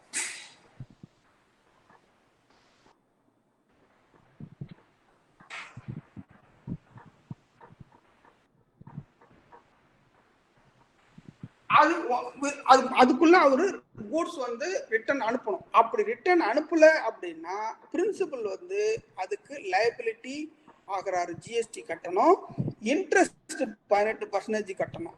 இது பிரின்சிபலுக்கு. ஆனா இது ஒரு டீம்டு சப்ளை. ஆனா இந்த பொருளை 1 வருஷமோ அல்லது 3 வருஷத்துக்கு முன்னாடி அனுப்பாம ஆர் நாட் ரிட்டர்ன், அவர் அனுப்பவே இல்லை, ஆர் நாட் ரிட்டர்ன். ஆனா 1 வருஷம் அல்ல 3 வருஷம் கழிச்சு அந்த பொருளை ஜாப் ஒர்க்கர் அனுப்புனாரு அப்படின்னா அதுக்கு யாருக்கு ஜிஎஸ்டி கட்டணும்னா ஜாப் ஒர்க்கர் ஜிஎஸ்டி கட்டணும். சார் ப்ளீஸ் நீங்க அண்டர்ஸ்டாண்ட் கேர்ஃபுல்லா பாருங்க. ஒரு கூட்ஸை 1 வருஷம் 3 வருஷம் உள்ள அனுப்பவே இல்லை, அவரே வச்சுக்கிட்டாரு அப்படின்னா அது சப்ளை டு த பிரின்சிபல். ஆனா அதே கூட்ஸ் 1 வருஷமோ 3 வருஷத்துக்கு கழிச்சு அந்த பீரியட் முடிஞ்சதுக்கு அப்புறம் ஜாப் ஒர்க் அனுப்பிச்சாருன்னா job worker supply, job worker liable to pay GST with interest. இதுதான் very important things under job ஒர்க்ல. புரியுதா சார்? அண்டர்ஸ்டாண்ட் ஆகுதா? Yes sir. அப்போ ஒரு பொருள் ஒரு இன்புட்டோ ஒரு கேபிட்டல் கூட்ஸையோ 3 வருஷத்துக்குள்ளேயோ 1 வருஷத்துக்குள்ளேயோ அனுப்பாம அவரே வச்சுக்கிட்டாருன்னா that is supply, it is supply to the principal. அவர் வந்து அது அந்த பீரியட் கழிச்சு அனுப்பிச்சாருன்னா supply to the job worker. இதுதான் சார் டிஃபரன்ஸ், மிகப்பெரிய ஒரு இம்பார்ட்டன்ட். இந்த இப்படி வரும்போது இன்ட்ரெஸ்ட் 18% கட்டணும்.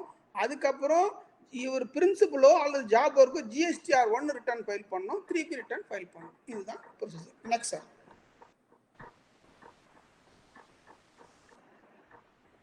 நெக்ஸ்ட் இப்போ இன்டிமேஷன். இப்போ சார் ஐடிசி இப்போ வந்து சார் என்னென்ன கூட்ஸ் எல்லாம் நான் ஜாப் ஒர்க் காமிச்சேன், ஜாப் ஒர்க்கர் யார் யாருக்கெல்லாம் அமிச்சாங்க அப்படின்ற ஒரு டீட்டெயில வந்து பிரின்சிபல் வந்து ஐடிசி 04 என்ற ரிட்டர்ன் வந்து ஒவ்வொரு குவார்டர்ஸும் ஃபைல் பண்ணணும். குவார்டரும் இப்போ எப்போ அதுக்குள்ள ஃபைல் பண்ணணும் அப்படின்னா for example April May June குவார்ட்டருக்கு ஜூலை 25ஆம் தேதிக்குள்ள ஐடிசி 04 ஃபைல் பண்ணணும். இந்த குவார்ட்டருக்குள்ள அவங்க எதெல்லாம் வந்து அமைச்சிருக்கிறாங்க அப்படின்னு சொல்லி பண்ணணும். ஃபார் எக்ஸாம்பிள் சார் இந்த குவார்ட்டர்ல எதுவுமே ஜாப் ஒர்க்கே நடக்கல, அப்ப நில் ரிட்டர்ன் போடணுமா அப்படின்னா கிடையவே கிடையாது. இந்த நில் ரிட்டர்ன் கான்செப்ட் எல்லாம் கிடையாது. இருந்தா ஃபைல் பண்ணு, இல்லைன்னா விட்டுரு, அதான் கான்செப்ட். இந்த நில் ரிட்டர்ன் எல்லாம் கிடையாது. புரியுதுங்களா? Suppose April May June there is no job work அப்படின்னா ஐடிசி 04 ஃபைல் பண்ணணும்னு அவசியம் கிடையாது. இருந்தால் ஐடிசி 04 ஃபைல் பண்ணணும். எதுக்குள்ள ஃபைல் பண்ணணும்? அந்த குவார்ட்டர் முடிஞ்சு 25 நாளைக்குள்ள நீங்க ஃபைல் பண்ணணும். இதுதான் சட்டம். என்ன சொல்றான்? File quarterly return by the 25th of the month succeeding the quarter. ஓகேங்களா? இந்த பீரியடை வந்து கமிஷனர் வந்து எக்ஸ்டெண்ட் பண்ணலாம். அதுல என்ன ஒரு ப்ரொவிஷன் இருக்குதுன்னா ஃபார் எக்ஸாம்பிள் நீங்க எஸ்ஜிஎஸ்டில வந்து ரெஜிஸ்டர் பண்ணிருக்கிறீங்க, நீங்க வந்து சாரி சிஜிஎஸ்டில உங்களுடைய டெரிட்டோரியல் ஏரியா யார் அப்படின்னாக்கா சென்ட்ரல் கவர்மெண்ட். ஆனா ஒரு ஸ்டேட் கவர்மெண்ட், நீங்க தமிழ்நாட்டில் இருக்கிறீங்க, ஒரு ஸ்டேட் கவர்மெண்ட் கமிஷனர் வந்து இந்த பீரியடை ஐடிசி 04 ஃபைல் பண்றதை எக்ஸ்டெண்ட் பண்ணாருன்னா அதுவும் இந்த ப்ரொவிஷனுக்கு அப்ளிகபிள் ஆகும் சொல்றாங்க. அதான் 6th பாயிண்ட் சொல்றாங்க. If any extension of the time limit notified by the commissioner of state deemed to be notified by the commissioner of central government அப்படின்ட்டாங்க. ஸோ இவங்க சொன்னாலும் அது அந்த ஸ்டேட் கவர்மெண்ட் இருக்கும்போது அந்த ஸ்டேட் லா வந்து பயன்படுத்தணும்னு சொல்லி சொல்றாங்க. அவர் எக்ஸ்டென்ஷன் கொடுத்தாலும் அந்த எக்ஸ்டென்ஷன் அப்ளிகபிள் தான் அப்படின்னு சொல்றாங்க. Next sir, ITC 0.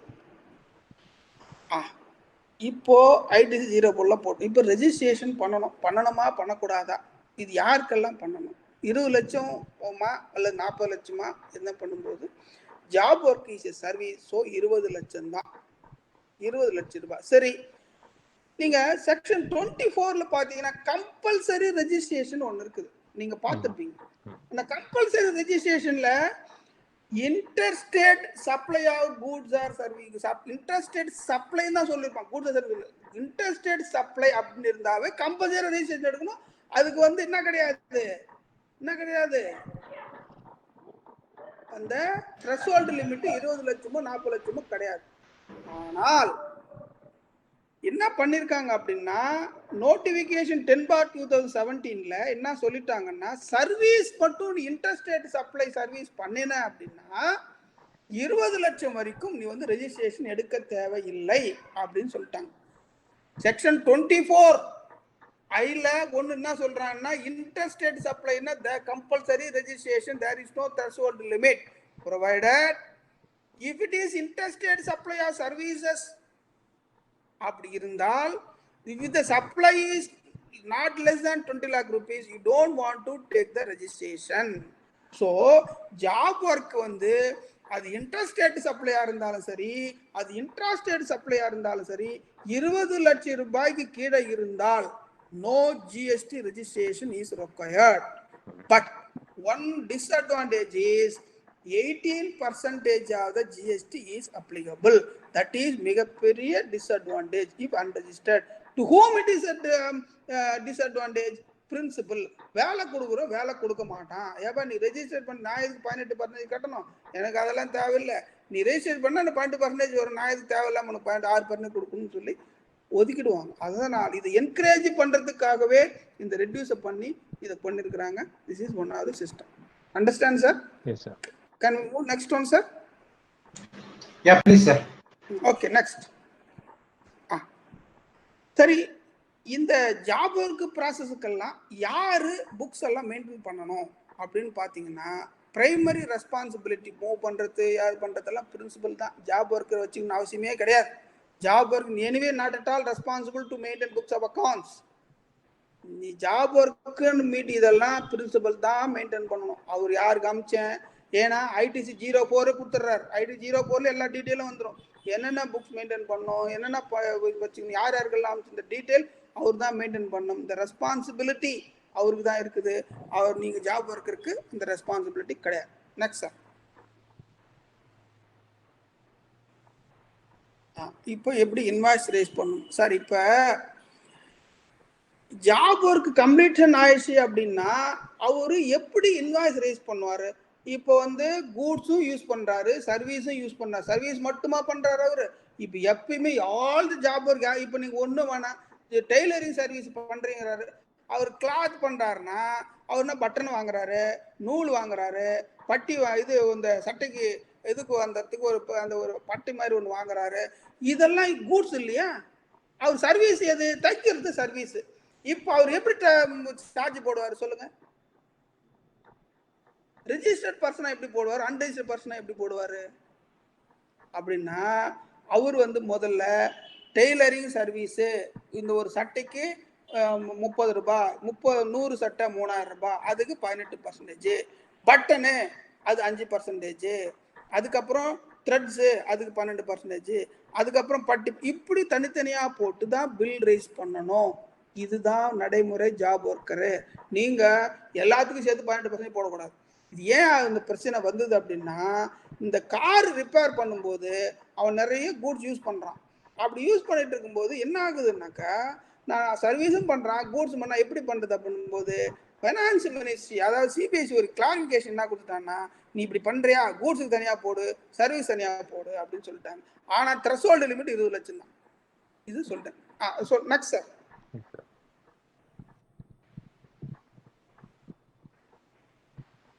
raising invoice by job worker, supplier of service. Job worker, நான் அதான் சொன்னேன், is liable to pay GST, is liable to be registeredனாக்கா அவர் ரெஜிஸ்டர் பண்ணணும். ஆனால் அன்ரெஜிஸ்டர்ட்னா அவர் கிடையாது. இப்போ for example job worker unregistered அப்படின்னாக்கா அவங்களுக்கு ஜிஎஸ்டி வராது. Job worker issue an invoice at the time of supply of the services. The value of service would be determined in terms of section 15. Invoice must be not only the service charge but also goods சேர்ந்தா வரும். Value of the goods are determined included in the if record from the principal. இதான் சர்க்குலர்ல சொல்லியிருக்கிறாங்க. அது நான் சொன்னது தான். ஒரு invoice rice பண்ணும்போது கூட்ஸும் தனியாக போடணும், சர்வீஸுக்கும் தனியாக போடணும். சர்வீஸுக்கு 18% அன்ரெஜிஸ்டர்ட், ரெஜிஸ்டர்ட்னா 12%, இதுனா எப்படி போட்டு கொடுக்கணும். ஆனால் அதுவே அன்ரெஜிஸ்டர்ட் பர்சன் அந்த இன்வாய்ஸே கிடையாது, எல்லாமே பிரின்சிபல் தான் எடுத்துக்குவாரு, லாவு தான் கட்டுறேன். Next sir.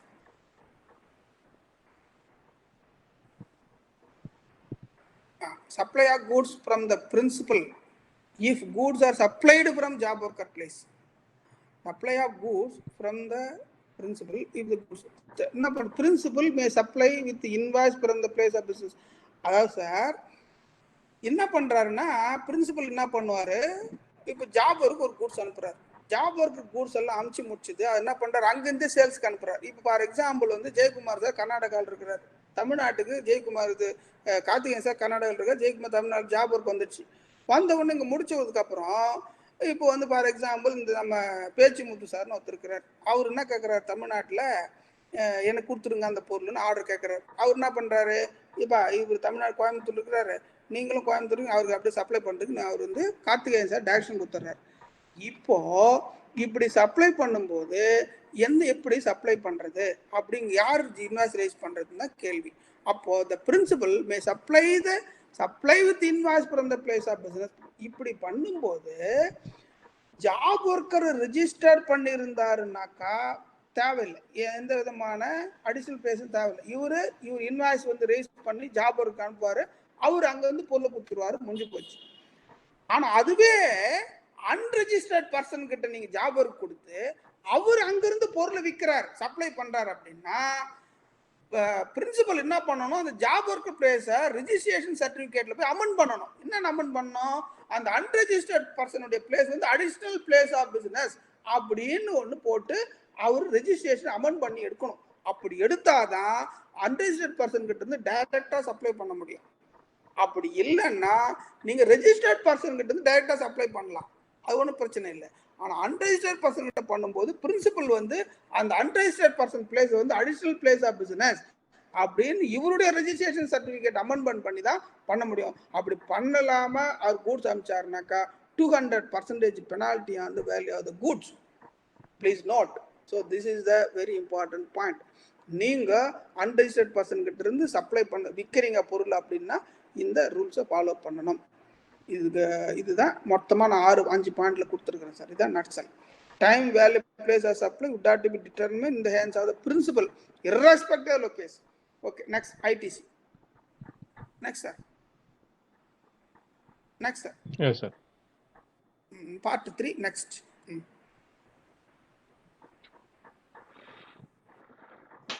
IT. இப்போ சார் இன்புட் டாஸ்க் கிரெடிட் ரெண்டு பேருக்குமே வரும் சார், பிரின்சிபலுக்கும் வரும், ஜாப் ஒர்க்கும் வரும். ஃபார் எக்ஸாம்பிள் பிரின்சிபல் வந்து அவர் பொருள் வாங்குறாரு, கேபிட்டல் குட்ஸ் வாங்குறாரு, இன்புட் வாங்குறாருன்னா அவர் எடுத்துக்கலாம்.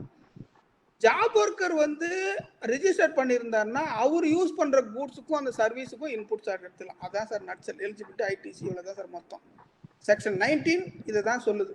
என்டையர் செக்ஷன் 19 வந்து நீங்க இவங்க யூஸ் பண்றது எதா இருந்தாலும் எடுத்துக்கலாம், இவர் வச்சிருந்து எடுத்துக்கலாம் சொல்லி செக்ஷன் 19 நட்சல். அவ்வளவுதான், இதுக்கு மேல அது ப்ரொவிஷன் எக்ஸ்பிளைன் பண்ண முடியாது. Next sir.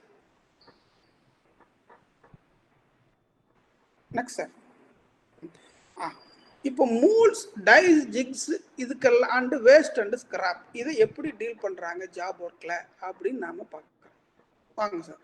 Moulds, dies and jigs sir, இதெல்லாம் வந்து ஒரு பொருள் அனுப்பி அவங்க அதை வச்சு மேனுஃபேக்சர் பண்றாங்க. இந்த மூல்ஸ், டைஸ் எல்லாம் என்னன்னாக்கா அதை வச்சுட்டு ஒரு பொருள் மேனுஃபேக்சர் பண்ணி எனக்கு அனுப்புவாங்க. என்ன பண்ணுவாருன்னா ஹுண்டாய் கம்பெனிக்காரன் என்ன சொல்லுவான், எனக்கு மட்டும்தான் நீ சப்ளை பண்ணணும், இந்த பிரேக்கு, இந்த ஒரு அச்சு, இதை அச்சு வச்சுக்க, இதை மேனுஃபேக்சர் பண்ணி எனக்கு அனுப்புன்னு சொல்றாங்க. இது ஒரு டை. இப்போ இந்த மோல்ஸ் அண்ட் டைஸுக்கு திருப்பி வரணும் டைம் காலமெல்லாம் எதுவும் கொடுக்கல, எவ்வளோ காலம் வேணால் வச்சிருக்கலாம். இப்போ கொஷின் என்னன்னா, இப்போ அந்த டை அனுப்புகிறான் பார்த்தீங்களா உண்டாய் கம்பெனிக்காரன், அந்த வேல்யூ வந்து நான் ஜாப் ஒர்க்கர் இன்க்ளூட் பண்ணணுமா இல்லையாங்கிறது தான் கேள்வி. இப்போ இதுக்கு செக்ஷன் 15ல என்ன சொல்றாங்க அப்படின்னா 2Bல ஒரு வேல்யூவேஷன் ரூல்ல ஒரு எக்ஸ்பெண்டிச்சரை சப்ளையர் செய்ய வேண்டிய எக்ஸ்பெண்டிச்சரை ரெசிபியன்ட் செஞ்சார் அப்படின்னா அந்த எக்ஸ்பெண்டிச்சர் வந்து இந்த பொருள் வேல்யூல இன்க்ளூட் பண்ணணும்னு சொல்லி சொல்றாங்க. அதுதான் ரெண்டாவது point. Any amount that the supplier is liable to pay which has been incurred by the recipient will form part of the valuation for the particular supply provided it has not been included in the price of the supply. அதாவது என்னன்னாக்கா இந்த இந்த இவர் அனுப்புறாரு பாருங்க, அந்த goods moles dies அனுப்புறாங்க இல்லையா, அந்த வேல்யூ வந்து அவர் செப்பரேட்டா காட்டி அந்த வேல்யூல இது இன்க்ளூட் பண்ணல அப்படின்னா ஜாப் ஒர்க்கர் அந்த அந்த வேல்யூ இன்க்ளூட் பண்ணணும் அப்படிங்கிறது தான் ஒரு ரூல். இது வந்து நிறைய சுப்ரீம் கோர்ட் கேஸ்லாவும் இருக்குது, அதை வச்சு தான் அதை சொல்லியிருக்கிறாங்க. ஸோ ஒரு டைஸினுடைய காஸ்ட்டை வந்து ஜாப் ஒர்க்கர் இன்க்ளூட் பண்ணணும், அதுதான் நட்சல் சார். இது வந்து the value of such mold dice fixed tools may not be included in the value of job work if it is included in the supply. அவர் ஜாப் ஒர்க்கர் இதுக்கு நீங்க நான் சொல்றேன் 38/2018 circular, அதுதான் கிளீனா சொல்லியிருக்கிறாங்க இதை பத்தி. அதுல இருந்தா நான் எடுத்துருக்கிறேன். அந்த சர்க்குலர் என்ன சொல்றாங்கன்னா அந்த அந்த வேல்யூ அவங்களுக்கு இன்க்ளூட் பண்ணல, இன்வாய்ஸ் சப்ளைல இன்க்ளூட் பண்ணல அப்படின்னா இன்க்ளூட் பண்ணணும் அப்படின்னு சொல்லியிருக்கிறாங்க. இதுதான் அண்டர்ஸ்டாண்டிங் சார். ப்ளீஸ் நோட், இது வந்து கேர்ஃபுல்லாக பார்த்துங்க. டைஸ் மட்டும் மோல்ஸ் டைஸ் ஜிக்ஸ் இந்த மாதிரி ஒரு ஃபிக்சர்ஸினுடைய வேல்யூ வந்து ஜாப் ஒர்க்கர் இன்க்ளூட் பண்ணி தான் கொடுக்கணும். ஏன்னா இவர் வாங்கலைன்னா அவர் வாங்கியிருப்பாருல்ல, அவர் வாங்கினாருன்னா அவர் ப்ரைஸ் டிட்டர்மின் பண்ணும்போது அது டெப்ரிசியேஷனை சேர்த்துருப்பாருல்ல, அதான் லாஜிக்கு, அதுக்காக கொடுக்குறாங்க. புரியுதுங்களா சார்?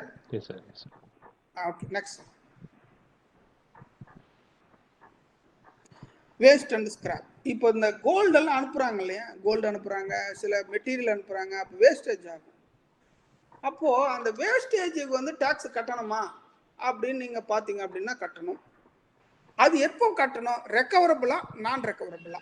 ரெக்கவரபிள் அப்படின்னா ஜிஎஸ்டி உண்டு, நான் ரெக்கவரபிள் அப்படின்னா நோ ஜிஎஸ்டி. ஃபார் எக்ஸாம்பிள் ஒரு ஃபர்னஸ் இந்த இந்த இதை பண்றாங்க தெரியுமா, வெல்டிங் வைக்கும் போது ஒரு வச்சு அடிப்பாங்க தெரியுமா, உங்களுக்கு தெரிஞ்சிருக்கும்னு நினைக்கிறேன். அந்த லைட் எரியுது தெரியுங்களா, அதுக்கு ஒரு புது போடுவாங்க.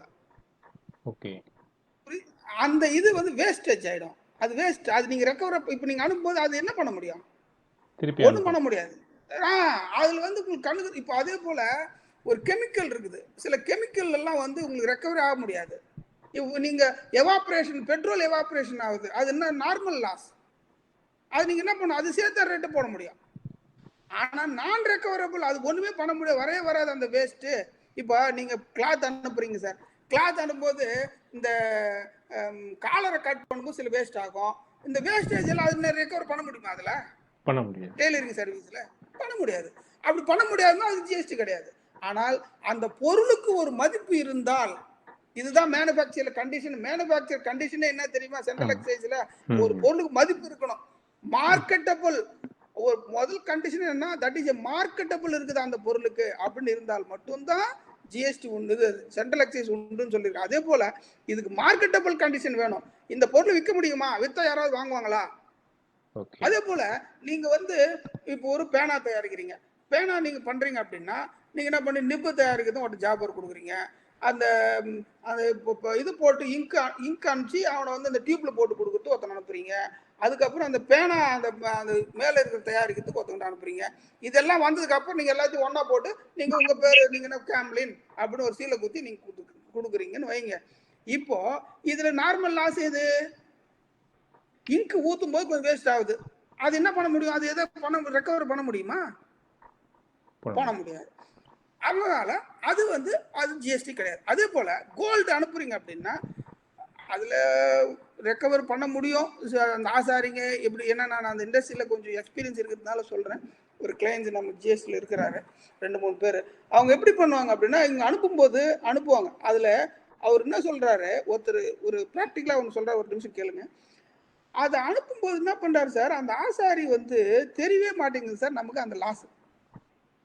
ஆனா அந்த ஆசாரி என்ன பண்றாரு தெரியுங்களா, அந்த காந்த இதுக்கு பாருங்க, அந்த இது அதை வச்சு பிடிச்சி எடுக்கும்போது சார், கிட்டத்தட்ட வந்து ஒரு ஒரு என்ன சொல்றது, 1 கிராமுக்கு கம்மியா கிட்டத்தட்ட ½ கிராமுக்கு வந்து கிடைக்குது சார் அவருக்கு. இது போல 10 நாள் கிடைச்சதுன்னா 10 இன்ட்டு ½ கிராம் எவ்வளவு சார்?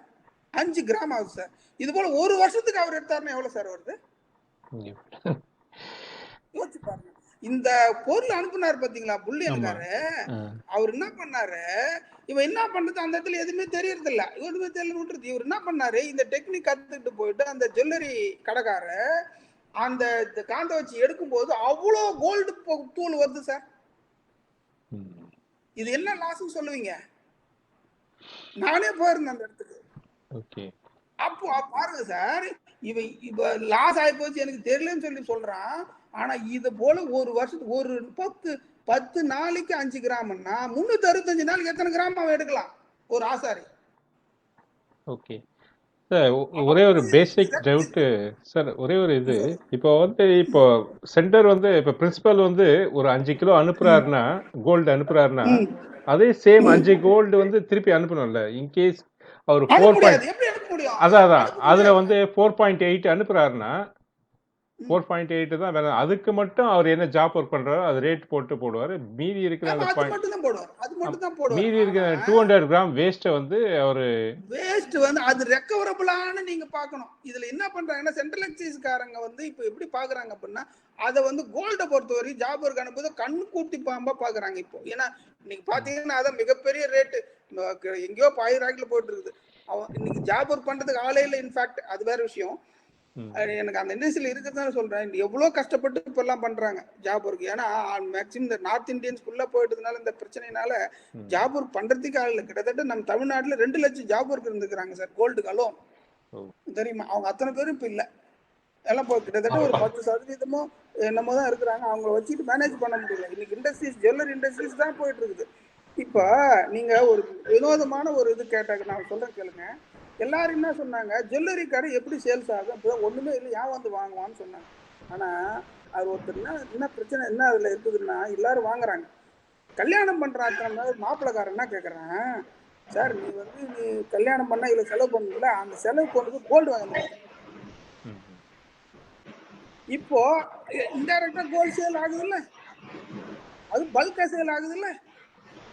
அவர் தான் சொன்னாரு, இப்பதான் சார் நிறைய சேல் ஆகுதுன்னு சொல்றாரு. ஏன்னா மேரேஜ் நடக்கிறது இல்லை. இப்போ மேரேஜ் நடக்கிறது இல்லை. அப்போ அது என்ன ஆகுது, அந்த கோல்டு சேல் தான் ஆகிட்டு இருக்குது. அப்படி பண்ணும்போது இவங்களுக்கு என்ன வருதுன்னா, டிமாண்ட் இருக்குது, சப்ளை அந்த சப்ளை பண்றதுக்கு ஆள் இல்லை, பில்லியனா இருக்குது. பட் ஜுவல்லரி ஆர்னமெண்ட்ஸா வர்றதுக்கு சில காலம் ஆகுது.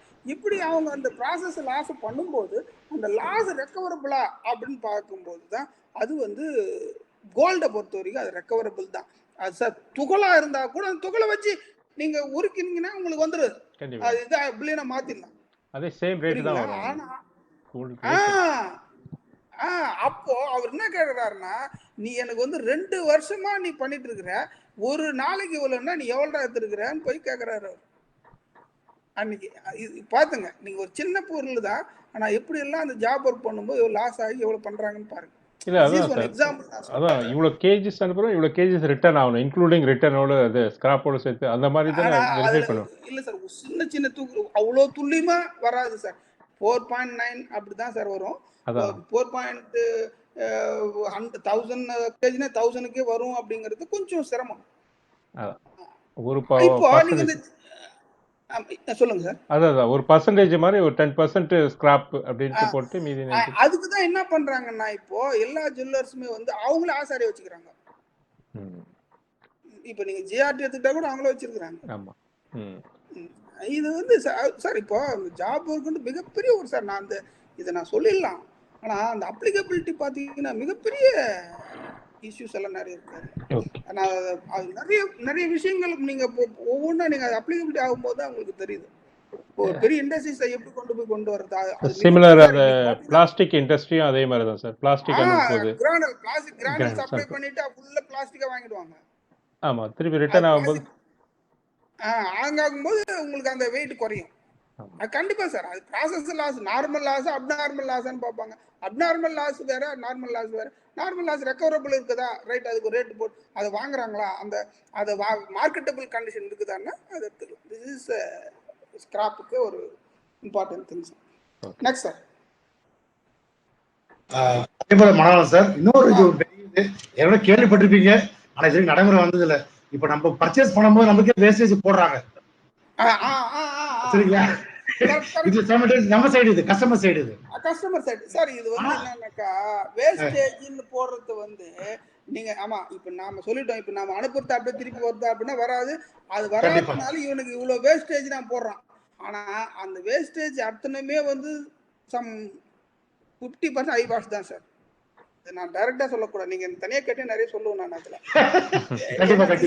ஒரு பப்ளிக் ஃபாரம். ஏன்னா நிறைய விஷயம் நிறைய அதுல அந்த வேஸ்டேஜ்ங்கிறது வந்து ஒரு ஒரு ஐவாது. உங்களுக்கு ஒன்று தெரியுமா சார், போர்டு ரேட்டுங்கிறது எல்லாம் இன்க்ளூட் ஆனது சார். உங்களுக்கு தெரியுமா போர்டு ரேட்டுன்னு போடுறாங்கல்ல, போர்டு ரேட்டு. நீங்க எவ்ரி ஜுவல்லரி ஷாப்ல போனா போர்டு ரேட்னு ஒன்று ஓடும், இன்னைக்கு எவ்வளவு ரேட்டு, அந்த ரேட் எல்லாம் சேர்ந்தது தான் சார். ஓகே, எல்லாம் சேர்ந்தது தான் அந்த ரேட்டு, தெரியுமா? ஆனா இவங்க போடுறாங்க எக்ஸ்ட்ரா. இது யார் கேட்கறது? இதுல ஏன் கவர்மெண்ட் கேட்க மாட்டேங்குது தெரியுமா? அதுக்கு சேர்த்து ஜிஎஸ்டி கலெக்ட் பண்ணிடுறாங்க, எனக்கு லாபம் வருது. அவ்வளவுதான். ஜிஎஸ்டி இல்ல சொல்லி பாருங்க, அது கண்ட்ரோல் வந்துடும். கண்டிப்பா இல்ல, ஆனா இந்த பிரச்சனை வந்து அந்த வேஸ்டேஜ் போட்டு தான் எனக்கு ஜிஎஸ்டி கலெக்ட் பண்றாங்க. சரி, எனக்கு லாபம் விட்டுரு, அவன் எவ்வளவுனா போட்டு போறான். யூசர் எப்படி போனாலும் கண்டிப்பா. ஆனா இந்த क्वेश्चन நிறைய இடத்துல நிறைய மீம்ஸ் போயிட்டு இருக்கு சார், நிறைய மீம்ஸ். ஆமா சார், வேஸ்ட். அதாவது சார் இப்போ நீங்க இன்னொன்னு யோசிச்சீங்கன்னா வேஸ்டேஜ்ங்கிறது என்னன்னா தெரியுமா? அது நான் உங்களுக்கு ஒன்று சொல்றேன். வேஸ்டேஜ்ங்கிறது என்ன தெரியுங்களா? இப்போ நீங்க போனீங்கன்னா உங்களுக்கு வந்து ஒரு பாக்ஸ் ஒன்று ஜுவல்லரி வச்சு கொடுக்குறோம், அந்த பாக்ஸு. அப்புறம் வந்து ஒரு பை ஒன்று தரான். அப்போ நிறைய நகை எடுத்தீங்கன்னாக்கா அதுக்கு ஒரு கிஃப்ட் ஒன்று தரான். அப்புறம் இந்த இயர் எண்டு போனீங்கன்னா ஒரு காலண்டர் ஒன்று தரான். இதெல்லாம் சேர்ந்து தான் வேஸ்டேஜ். இப்போ கூல் ட்ரிங்க்ஸ், ஜூஸ் எல்லாம் கொடுக்க ஆரம்பிச்சிட்டாங்க சார். ஆமா, எல்லாம் கொடுக்கு. இப்போ இதுக்கு இன்புட் டாக்ஸ் கட்டி டிஸ்அலவன்ஸ் பண்ணுமா, அலவன்ஸ் பண்ணுமா? இப்போ நான் ஃப்ரீயா தானே கொடுக்குறேன்.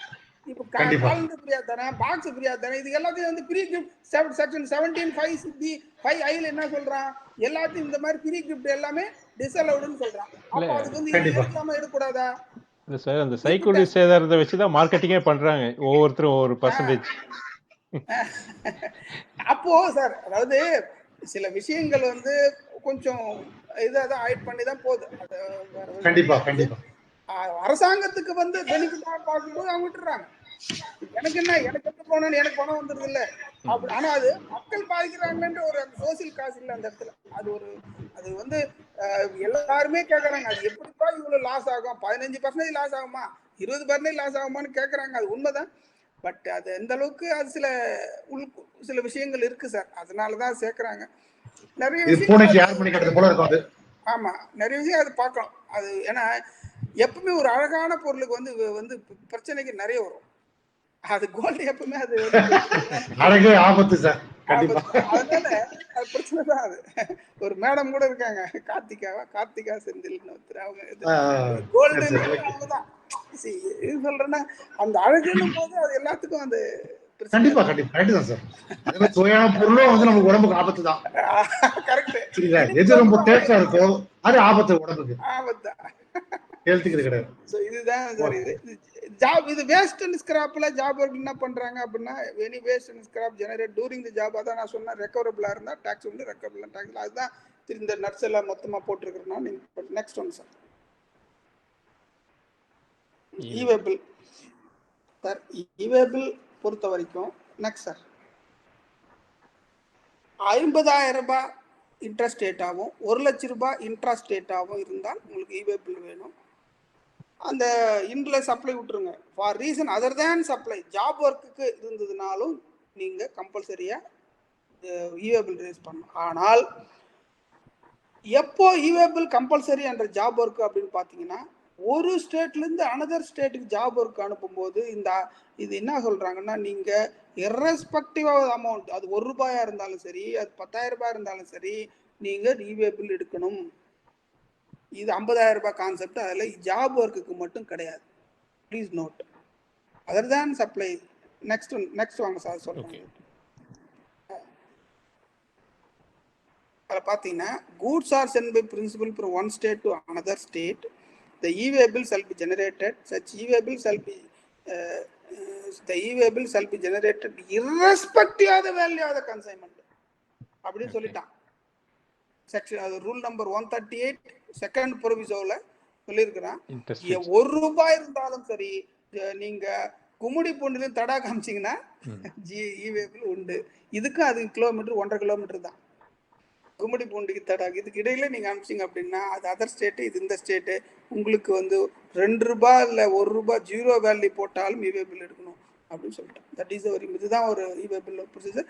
மீதி எல்லாமே உங்களுக்கு நிறைய ப்ரொசீஜர் ஃபாலோ பண்ணணும். e-way எடுக்கணும், ஜாப் ஒர்க்குன்னு போடணும், அந்த அதர் தான் சப்ளையில் போய் ஜாப் ஒர்க்குன்னு என்ட்ரி போடணும், அப்புறம் ரிப்பேர் அனுப்பிச்சிங்கன்னா ரிப்பேர்னு போடணும், அல்லது வந்து டெய்லரிங் அனுப்பிச்சா டெய்லரிங் போடணும். அந்த நேம் அதை போட்டு நீங்கள் அனுப்பிச்சிட்டிங்கன்னா e-way எடுக்கலாம். நெக்ஸ்ட் சார், டாக்குமெண்ட்ஸ் என்னென்ன வரணும் அப்படின்னா உங்களுக்கு அதிலே சொல்லிட்டாங்க. வந்து இப்போ டெலிவரி சலான் வேணும், e-way பில் வேணும், இன்வாய்ஸ் காப்பி. இந்த கூட்ஸ் ஆர் டைரக்ட்லி, அதை நான் சொன்னேன் இல்லையா, பில் டு ஷிப் டிரான்சாக்ஷன் வந்ததுன்னா இன்வாய்ஸ் காப்பி வேணும். இதெல்லாம் வந்து வண்டியில் இருக்கணும். ஒரு பொருளுக்கு ஜாப் ஒர்க்கு அதர் ஸ்டேட்டு போகும்போது சரி, இது போகும்போது. Next sir, job work exemption. இதில் வந்து சார், இதில் வந்து பெருசாக எக்ஸாம்ஷன் எதுவும் கிடையாது. இந்த நோட்டிஃபிகேஷன் 12/2017 ஒரே ஒரு எக்ஸாம்ஷன் என்ன கொடுத்துருக்குறாங்க அப்படின்னா, agriculture cultivation of plants, rearing of all life of the forms of animal for food fibre இதுக்கு கொடுத்துருக்குறாங்க. ஆனால் ரியரிங் இந்த குதிரையை வளர்க்கறக்கூடிய இது அதுக்கான தீவனம் போட்டு வளர்க்குறதுன்னா அதுக்கு வந்து ஜிஎஸ்டி உண்டுன்னு சொல்லிட்டாங்க. மற்றதுக்கெல்லாம் அக்ரிகல்ச்சர் கல்டிவேஷன் அதுக்கான பிளான்ஸுக்கெல்லாம் தேவையில்லை அப்படின்னு சொல்லிட்டாங்க. அது இந்த அதர் சிமிலர் அக்ரிகல்ச்சர் ப்ராடக்ட் எதாக இருந்தாலும், அக்ரிகல்ச்சர் ரிலேட்டட் எதாக இருந்தாலும் அதுக்கு அந்த ஜாப் ஒர்க் பண்ணிங்க அப்படின்னா அதுக்கு வந்து fully totally exam from the GST. Agriculture ரிலேட்டடாக எந்த வேலை பண்ணாலும் ஜாப் ஒர்க் கொடுத்தாலும் அது எக்ஸம்டட். பட்டு அதில் ஒன்று, நீங்கள் ஃபார் எக்ஸாம்பிள் வந்து இப்போ வந்து டிராக்டரை வச்சு நெல் அறுக்குறீங்க, அது ஜாப் ஒர்க், அதுக்கு கிடையாது. டிராக்டரை வச்சு கோதுமையை வந்து தனியாக பிரித்து அனுப்புறீங்க, பஞ்சாபெல்லாம் போனீங்கன்னா அது தனி மிஷினே இருக்குது, ஜாப் ஒர்க் தான் கொடுக்குறாங்க. அந்த பிரித்து எடுக்கும்போது கேட்குதா சார்? கேட்குது சார், கேட்குது சார். அப்படி பிரித்து எடுக்கும்போது அதுக்கும் ஜிஎஸ்டி கிடையாது அப்படின்னு சொல்லியிருக்கிறாங்க. இது exemption. Next sir, for example agriculture ப்ராடக்ட்டே பேக்கிங்காக பண்ணி திருப்பி ரிட்டர்ன் பண்ணுறாங்க சார், அந்த மாதிரி இதில் கூட அக்ரிகல்ச்சர் சொல்லலாமா? ஆமாம் சார். இப்போ நீங்கள் வந்து அரிசியை வந்து பேக் பண்ணி அனுப்புகிறாங்க அப்படின்னா அதுக்கும் கிடையாது, ஜாப் ஒர்க் கிடையாது. இப்போ நெல் அனுப்புகிறாங்க, கோதுமை அனுப்புகிறாங்க, அதுவும் கிடையாது. ஆனால் ஒரு மிக முக்கியமான ஒரு பிரச்சனை ஒன்று, எல்லாரும் அதை கேட்டுகிட்டே இருந்தாங்க. அதுக்கு என்ன பண்ணிட்டாங்கன்னா, ரைஸ் மில்லு நெல் அரைக்குது இல்லை, அது ஜிஎஸ்டி வருமா அப்படின்னா வரும்ட்டான். ரைஸ் மில்லு வந்து ரைஸ் மில்லு வந்து நெல் அரைச்சி கொடுக்குறாங்க இல்லையா, அதுக்கு ஜிஎஸ்டி உண்டு 5% சொல்லிட்டாங்க. அது எக்ஸம்ஷன் கிடையாது. இது வந்து சர்க்குலர்லேயே சொல்லிட்டாங்க sir. So milling of the paddy, அரிசி நெல்லை கொண்டு போய் குத்தி நம்ம ஊர்லலாம் எடுத்துகிட்டு வரோம் அப்படின்னா இது வந்து எனக்கு என்ன தெரியலன்னா, இது எப்படி அக்ரிகல்ச்சர் ப்ராடக்ட் இல்லைன்னு அவங்க சொல்கிறாங்கன்னு எனக்கு புரியல. இது வந்து இது ஒரு ஃபார்ம் ஆகுது அக்ரிகல்ச்சர் ப்ராடக்ட் தான், இது எப்படி இல்லைன்னு சொல்கிறாங்க அப்படி எனக்கு புரியல. ஆனால் அது அடுத்த ஆளுக்கு அவங்க அந்த ரைஸ் மில், எல்லா ரைஸ் மில்லும் அதில் வந்து என்னன்னா கண்டுபிடிக்க முடியாது. மேக்சிமம் ஏன் கண்டுபிடிக்க முடியாதுன்னு எல்லாம் கேஷ் அண்ட் கேரி. அது எவ்வளோ, அதுக்கு பில்லும் கிடையாது. அது 20 லட்சத்துக்கு வந்ததா 40 லட்சத்துக்கு வந்ததான்னு கிடையாது. ஆனால் மில்லிங் ஆஃப் த பேடி வந்து ஜாப் ஒர்க் சர்வீஸ் தான், 20 லட்சம் வரைக்கும் தான் எக்ஸம்ஷனு. எவ்வளோ அது அரிசி கொடுக்குறீங்களோ அந்த கூலி மட்டும்தான் நீங்கள் வாங்கணும். மொத்த வேலை நெல் வேலையெல்லாம் சேர்த்தெல்லாம் நீங்கள் ஜிஎஸ்டி வாங்கக்கூடாது. ஒன்லி அந்த அரிசிக்கிறதுக்கு என்ன ரேட்டோ அது மட்டும்தான் அங்கே ஜிஎஸ்டி கட்டணும். ஆனால் இது வந்து சொல்கிறாங்களே வழியே அது வந்து எங்கே அப்ளிகபிள், நம்ம தமிழ்நாட்டில் அது ஆகுதுன்னு நான் பார்க்கல இது வரைக்கும். 18 வருஷம் நான் பண்ணிட்டு இருக்கிறேன், இது வரைக்கும் அந்த மாதிரி எங்கேயும் நான் பார்க்கல. ஆனால் நார்த்தில் அதாவது மேக்ஸிமம் நிறைய பண்ணுற ஆளுங்கள்லாம் பண்ணுறதுக்கு வாய்ப்பு இருக்கலாம் சார். இது மில் பேடி மட்டும் இல்லை, இப்போ ஃபார் எக்ஸாம்பிள் இந்த சீட்ஸ் எல்லாம் இருக்கு இல்லையா, ஆயிலாக கன்வெர்ட் பண்ணுறாங்க இல்லையா, தட் இஸ் ஆல்சோ சிமிலர். சொல்லலையா, ஆயிலாக கன்வெர்ட் பண்ணுறதுக்கு அது உண்டு. நீங்கள் இப்போ வேர்க்கடலை கொடுத்து ஆயிலாக பண்ணுறீங்க. ஆமாம், வேர்க்கடலை கொடுத்து ஆயிலாக்கு செக்கு தானே ஆமா சொல்றீங்க? ஆமா ஆமா ஆமா அதுக்கு ஆல்ரெடி இருக்குதே சார். அதுக்கு அதான் இருக்குது. ஜாப் ஒர்க் இருக்கு, அதுக்கு இது கண்டிப்பா அது அக்ரிகல்ச்சரல் ஆனா ஆல்ரெடி இருக்குது. சார் அக்ரிகல்ச்சர் ஆக்சுவலா செக் வந்து ப்ராசஸ் தானே சார் அது? ப்ராசஸ். ஆமா, ப்ராசஸ் தான். இப்ப ப்ராசஸ். நீங்க வேர்கடல இருக்குது இல்லையா, மணிலா பயிரை கொண்டு போய் நீங்க செக்கு ஒரு மெஷினை கொடுத்து ஆயிலா மாத்துறீங்க, எள்ளு ஆயிலா மாத்துறீங்க. ஆமா. இப்ப நீங்க அதெல்லாம் வேணாம் சார். அதையா நீங்க சொல்றீங்க? மிகப்பெரிய ஜாப் ஒரு கோல்டு வின்னருக்கார அந்த அந்த ஒரு நாட்டுல இருந்து இம்போர்ட் பண்றான் அந்த சூரியகாந்தி. அவங்க ஆமா. அதை கொண்டு போய் ஜாப் ஒர்க்கு அவன் தான் அரைச்சி கொடுக்குறான். அது ஜாப் ஒர்க் தானே அது. அதுக்கு கண்டிப்பா correct. 12 உண்டாச்சே. அது ப்ராசஸ் தானே. இப்போ கோல்டு வின்னர்காரங்க அவங்களே மேனுஃபேக்சர் பண்றது இருக்குது, கொஞ்சம் ஜாப் ஒர்க்கும் கொடுக்குறாங்க. அதை என்ன பண்றாங்க, அந்த சூரியகாந்தி இந்த இதை வந்து எத்தியோப்பியாவோ ஏதோ ஒரு ஊர்ல இருந்து இம்போர்ட் பண்றாங்க. அது இம்போர்ட் பண்ணிட்டு அதை கொண்டு போய் ஜாப் ஒர்க் கொடுக்குறாங்க, அவங்க அரைச்சி கொடுக்குறாங்க, ஆயிலா கொடுக்குறாங்க. அதை வந்து அங்கேயே பேக் பண்ணி கொடுத்துட்றாங்க, முடிஞ்சு போகுது. உண்டாச்சு, இது ஜாப் ஒர்க் தானே. அதே போல எள்ளு எக்ஸம்ப்டட் கிடையாது, ஆனா அது அக்ரிகல்ச்சர்ன்ற கேட்டகரியில எடுத்துட்டு வர மாட்டாங்க. அக்ரிகல்ச்சர் இந்த கேட்டகரி அது வரல. அக்ரிகல்ச்சர் ரிலேட்டட் என்னன்னா, நீங்க வந்து நெல் அறுக்கிறதுக்கான மிஷின் ஜாப் ஒர்க் கொடுக்கறது, நெல் அதுக்கப்புறம் வந்து கோதுமையை கொண்டு வர்றது, கோதுமையை கிளீன் பண்றது, அப்புறம் வந்து நெல்லை வந்து அடிச்சு பதமா கொண்டு வர்றது, இந்த மாதிரி. இப்போ வந்து நீங்க என்ன பண்றாங்கன்னாக்கா, ஒரு அக்ரிகல்ச்சரே இருக்காரு, அக்ரிகல்ச்சரலிஸ்ட் இருக்காரு, அவரு அக்ரிகல்ச்சர் பண்றாரு. அவரு விளைஞ்ச நிலத்தை அவர் கன்வெர்ட் பண்ணி ஆயிலா கன்வெர்ட் பண்ணி வைக்கிறாரு. Because is a job working. அது ஜாப் ஒர்க் தான். அவர் என்ன வச்சு ஆயிலா கன்வெர்ட் பண்றாரு சார்? இப்போ அக்ரிகல்ச்சர் இருக்காரு சார், அவர் நிலத்துல ஒரு நிலக்கடலை விளைஞ்சதுன்னு வைங்களேன், வேர்க்கடலை. அது பண்ணலாம், அது ஜாப் ஒர்க். அது ஜாப் சார். அவரே மேனுஃபேக்சர் அவரே பண்றாருன்னா அவருக்கு எப்படி சார்ஜ் போடணும்? அவரே மெஷின் வச்சு அவரே பண்றாருன்னா அது அவரு கிடையாது, அவரு ஜாப் ஒர்க் அனுப்புறாரு சார், செக்கு அனுப்புறாரு, செக் அனுப்பி ஆயிலா கன்வெர்ட் பண்ணி திருப்பி அனுப்புறாரு. அது ஜாப் ஒர்க் தான். அது ஜாப் ஒர்க் தான் சார். சார் அதுல ப்ராசஸ் பண்றாருல்ல. ஆமா ஆமா. அதான் இல்ல நான் கேக்குறது இஸ் அக்ரிகல்ச்சரல்ன்ற கேட்டகரியில வராது அது. அவர் ஜாப் ஒர்க் வராது. அக்ரிகல்ச்சர் கேட்டகரி தான் சார். அந்த சுத்தமா அந்த அக்ரிகல்ச்சர் தான் சார். அது சார் நெல் அரிசியா மாத்துறது அக்ரிகல்ச்சர்லன்னு சொல்லிட்டாங்க. சார் ஆக்சுவலா மில்லிங் ஆஃப் பேடி வந்து இப்ப ப்ராசஸ் தான் சார். ஆக்சுவலா நம்ம ப்ராசஸ் தான் சார். அப்படி கிடையாது சார். நீங்க வந்து நீங்க பாத்தீங்கன்னா யாராவது நெல்லை சாப்பிட முடியுமா சார்? இல்ல, அது கரெக்ட், நீங்க சொல்றது கரெக்ட். ஆனா கோதுமை சாப்பிட agriculture product agriculture product sir. என்ன பொறுத்த வரைக்கும் நான் என்ன சொல்றேன்னா, அரிசியா கன்வெர்ட் பண்றது is equally squarely it is agriculture sir. நான் ஏன் சொல்றேன்னா, அந்த அரிசியா வந்தாதான் சார் நான் சாப்பிட முடியும். ஆமா, அரிசி இஸ் அக்ரிகல்ச்சர் சார். சிமிலர் அதே தான் சார். ஆயிலா வந்தாதான் அந்த அக்ரிகல்ச்சர் ப்ராடக்ட் இல்லன்னாக்கா வேர்க்கடலை கூட ஆயிலா கன்வெர்ட் பண்ணாதான், அது ஆயிலா வந்தாதான் நம்ம சாப்பிட முடியும். ஆயிலா கன்வெர்ட் பண்ணீங்கன்னா அது மார்க்கெட்டபிள் கண்டிஷன் இருக்கு சார். ஆனா இது வந்து தோல் தான் சார் உரிக்கிறாங்க. நெல் வந்து அரிசி மேல இருக்கிற தோலை தான் உரிக்கிறாங்க. இது வந்து ஒன் ஃபார்ம். ஆனா நெல்லை வந்து மேல இருக்கிற கடலை மேல இருக்கிற தோலை உரிக்கலாது. ஆயில்ன்ற ஒரு பொருள் மிகப்பெரிய பொருள் உருவாகுது. ஆனா நெல்லுங்கிறது அது ஒரு தோல் மட்டும் உரிக்கிறாங்க. ஆமா, நெல் யாரும் சாப்பிட சார். இப்போ வந்து வெறும் துணி எடுத்து போத்திக்க முடியாது, சட்டையா பண்ணணும். ஆமா, அது தோலை உரிக்கிறதுக்கு பட் ரெண்டு ஐட்டம் வருதுல சார், உமியும் வருது அரிசியும் வருது, அந்த ப்ராசஸ். ஆனா இதுல வந்து சார் இந்த நெல் வந்து கம்பல்சரியா அரிசியா பண்ணாதான் உணவா எடுக்க முடியும்ன்ற கண்டிஷன் இருக்கும்போது எனக்கு அது அக்ரிகல்ச்சர் தான் நான் சொல்ல. அது எக்ஸாம்பிள் கொடுக்கணும். நான் as a consultant தான். அது வந்து டாக்ஸபிளே வரக்கூடாது. இது வந்து ஆல்ரெடி சர்வீஸ் டாக்ஸ்ல இந்த பிரச்சனை வந்தது.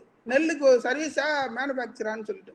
அப்ப அவங்க என்ன சொல்லிட்டாங்கன்னா அது சர்வீஸ் தான் சொல்லிட்டாங்க. அது அப்படியே கொண்டு வந்து சார் அரசாங்கம் வந்து எது அக்ரிகல்ச்சர், இது ஒரு நெல் அரைக்கிறதுல போயிட்டு என்ன சார் வந்துட போகுது?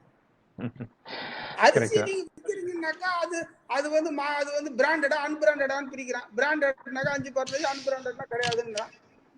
புரியுது? அது வேணா சொல்லுங்க. ஆனா இதுல எப்படி சார் பண்ண முடியும்? ஒரு நெல்ல அரிசியா பண்ற அப்படின்னா எப்படி பண்ண முடியும்? அதுக்கு எப்படி நான் வந்து அக்ரிகல்ச்சர் இல்லைன்னு நீங்க சொல்றாங்க, எனக்கு புரியல. ஒரு விவசாயி வந்து சார் நெல் விற்கலாம், அரிசி விற்கலாம் இல்லையா? அரிசி யாரும் விவசாயி விற்க கூடாதுன்னு கிடையாது இல்லையா? அரிசி வந்து மூட்டை அந்த அரிசி வந்து மூட்டை பிராண்டட் இல்லாம அவர் வித்தாருன்னா ஜிஎஸ்டி கிடையாது எக்ஸம்ஷன் சொல்றீங்க. அரிசியை கன்வெர்ட் பண்றதுக்கு வந்து ஜிஎஸ்டி உண்டுன்னு சொன்னா எப்படி சார் அர்த்தம்? கண்டிப்பா தட் இஸ் லாஜிக். லாஜிக்கல். ஆமா கண்டிப்பா லாஜிக் மிஸ்டேக் அது கண்டிப்பா. ஆமா இதுல எப்படி நீங்க சொல்ல முடியும்? ஒரு எல்லாத்துக்கும் ஒரு ப்ரொசீஜர், ஒரு லாஜிக் இருக்குது. நீங்க ஒரு வேர்க்கல்லையோ எல்லையோ கன்வெர்ட் பண்ணும்போது மிகப்பெரிய ப்ராடக்ட் ஆயிலுங்கிறது வருது, அது மிகப்பெரிய காஸ்ட்லியான ஒரு ப்ராடக்ட் ஒன்று வருது. ஆனா ஒரு நெல்லை வந்து ஜஸ்ட் லைக் சார் அதை பண்ணாதான் சார் சாப்பிட முடியும். நானு கம்ப்யூட்டர் இல்லாம நம்ம எப்படி சார் கூகுள் மீட்ல வரும்? நான் கம்ப்யூட்டர் வேணாம் அப்படின்னு சொல்ல முடியுமா? கண்டிப்பா குட் क्वेश्चन. எது முக்கியம் சார்? ஒரு ப்ராசஸ்க்கு எது முக்கியம்? கம்ப்யூட்டர் எக்ஸாம்ஷன் சொல்லிட்டு கூகுள் மீட் டாக்ஸபிள் சொல்ற மாதிரி இருக்குது. அதான் எனக்கு புரியல. நான் சொல்ல வர்றது என்னன்னா, அரிசின்றது ஒரு form squarely applicable as agriculture product. It is not in marketable commercial product. It is not a commercial. Sir நீங்க என்னதான் பண்ணாலும் அரிசியை சாப்பிடதான் முடியும் சார். அது வேற விதமான யூசேஜே பண்ண முடியாது. புரியுதுங்களா? அதானே சார் மேக்ஸிமம் அதானே. அது உணவாதான் பண்ண முடியும். தோசையா இருக்கலாம், இட்லியா இருக்கலாம், ஏதோ ஒரு இருக்கலாம், சாப்பாடா இருக்கலாம். ஆனால் அந்த சாப்பிடறதுக்கு மட்டும்தான் பயன்படுத்த முடியும். அது வந்து கோல்டா பயன்படுத்த முடியுமா என்ன? அது ஒரு மார்க்கெட்டால மேக்ஸிமம் போனா ஒரு நாள் வச்சுக்க முடியாது இருக்கிற சாதம். அது நீங்க அக்ரிகல்ச்சர் இல்லைன்னு சொல்றீங்க. அரசாங்கம் என்னை பொறுத்த வரைக்கும் நான் அக்செப்ட் பண்ணல சார். இதுக்கு 5% நான் ஒத்துக்கல. I am not accept. That is my humble view. கண்டிப்பா கரெக்ட். எனக்கு ஏன்னா ஒரு பொருள் வந்து சார் எப்படி இருக்கணுங்கிற ஒரு சார் இன்னைக்கு வந்து நம்ம கான்ஸ்டிடியூஷன் அத்தாரிட்டின்னா சொல்லி செக்ஷன் 1 கிளாஸ் 1 என்ன சொல்லுது? உணவு உடை உறையும். முதல்ல உணவு தான் சொல்லுது. அந்த உணவு எப்படி இருக்குது? அரிசி வந்தா தானே சார். தமிழ்நாட்டுல அரிசி அது வாங்க போனா கோதுமை ஏதோ ஒரு ஃபார்ம், அது ஒரு உணவு தானே. அப்ப அந்த உணவுக்கு நீங்க பண்ணும்போது அதுக்கு எப்படி வரி வரும்? அது நான் மாத்தினா தான் சாப்பிட முடியும். நெல் நான் அப்படியே சாப்பிட முடியுமா? ஆனா வேர்க்கடலை நான் சாப்பிடலாம், அப்படியே ஆயில சாப்பிடணும் அவசியம் கிடையாது. யாரா சாப்பிட முடியுமா சார்? வேர்க்கடலை உடைச்சு வரணும்ல சார். வேர்க்கடலை பச்சை கூட சாப்பிடலாம் சார். வேர்க்கடலை பச்சை கூட இல்ல பச்சையா சாப்பிடலாம். அதையும் உடைக்கணும். நீங்க அதே இருக்குல்ல வேர்க்கடலை உடைக்கலாம், உடைச்சு சாப்பிடலாம். வேர்க்கடலை உடைச்சு உடைச்சா இது வரும், அந்த நட்ஸ் வரும். அதெல்லாம் வந்து ஒரு இஷ்யூவே கிடையாது சார் என்ன பொறுத்த. ஆனா வந்து இவங்க வந்து இத ஒரு ப்ராசஸ் சொல்றது தவறுன்னு நான் சொல்றேன். Logical. Okay sir. Next slide sir. Next. சரி, நம்ம இதுல பார்ட் ஆஃப் தி क्वेश्चंस கேட்டிருக்கோம் நிறைய. பிகெஸ்ட் சார் சொல்லுங்க சார். Right sir. பேசும்போது முடிச்சது. பார்ட்டிசிபென்ட்ஸ் எனி क्वेश्चंस இருக்கா?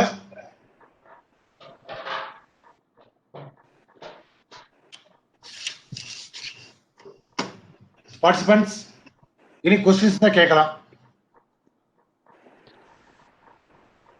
அருமையா இருந்துச்சு சார்.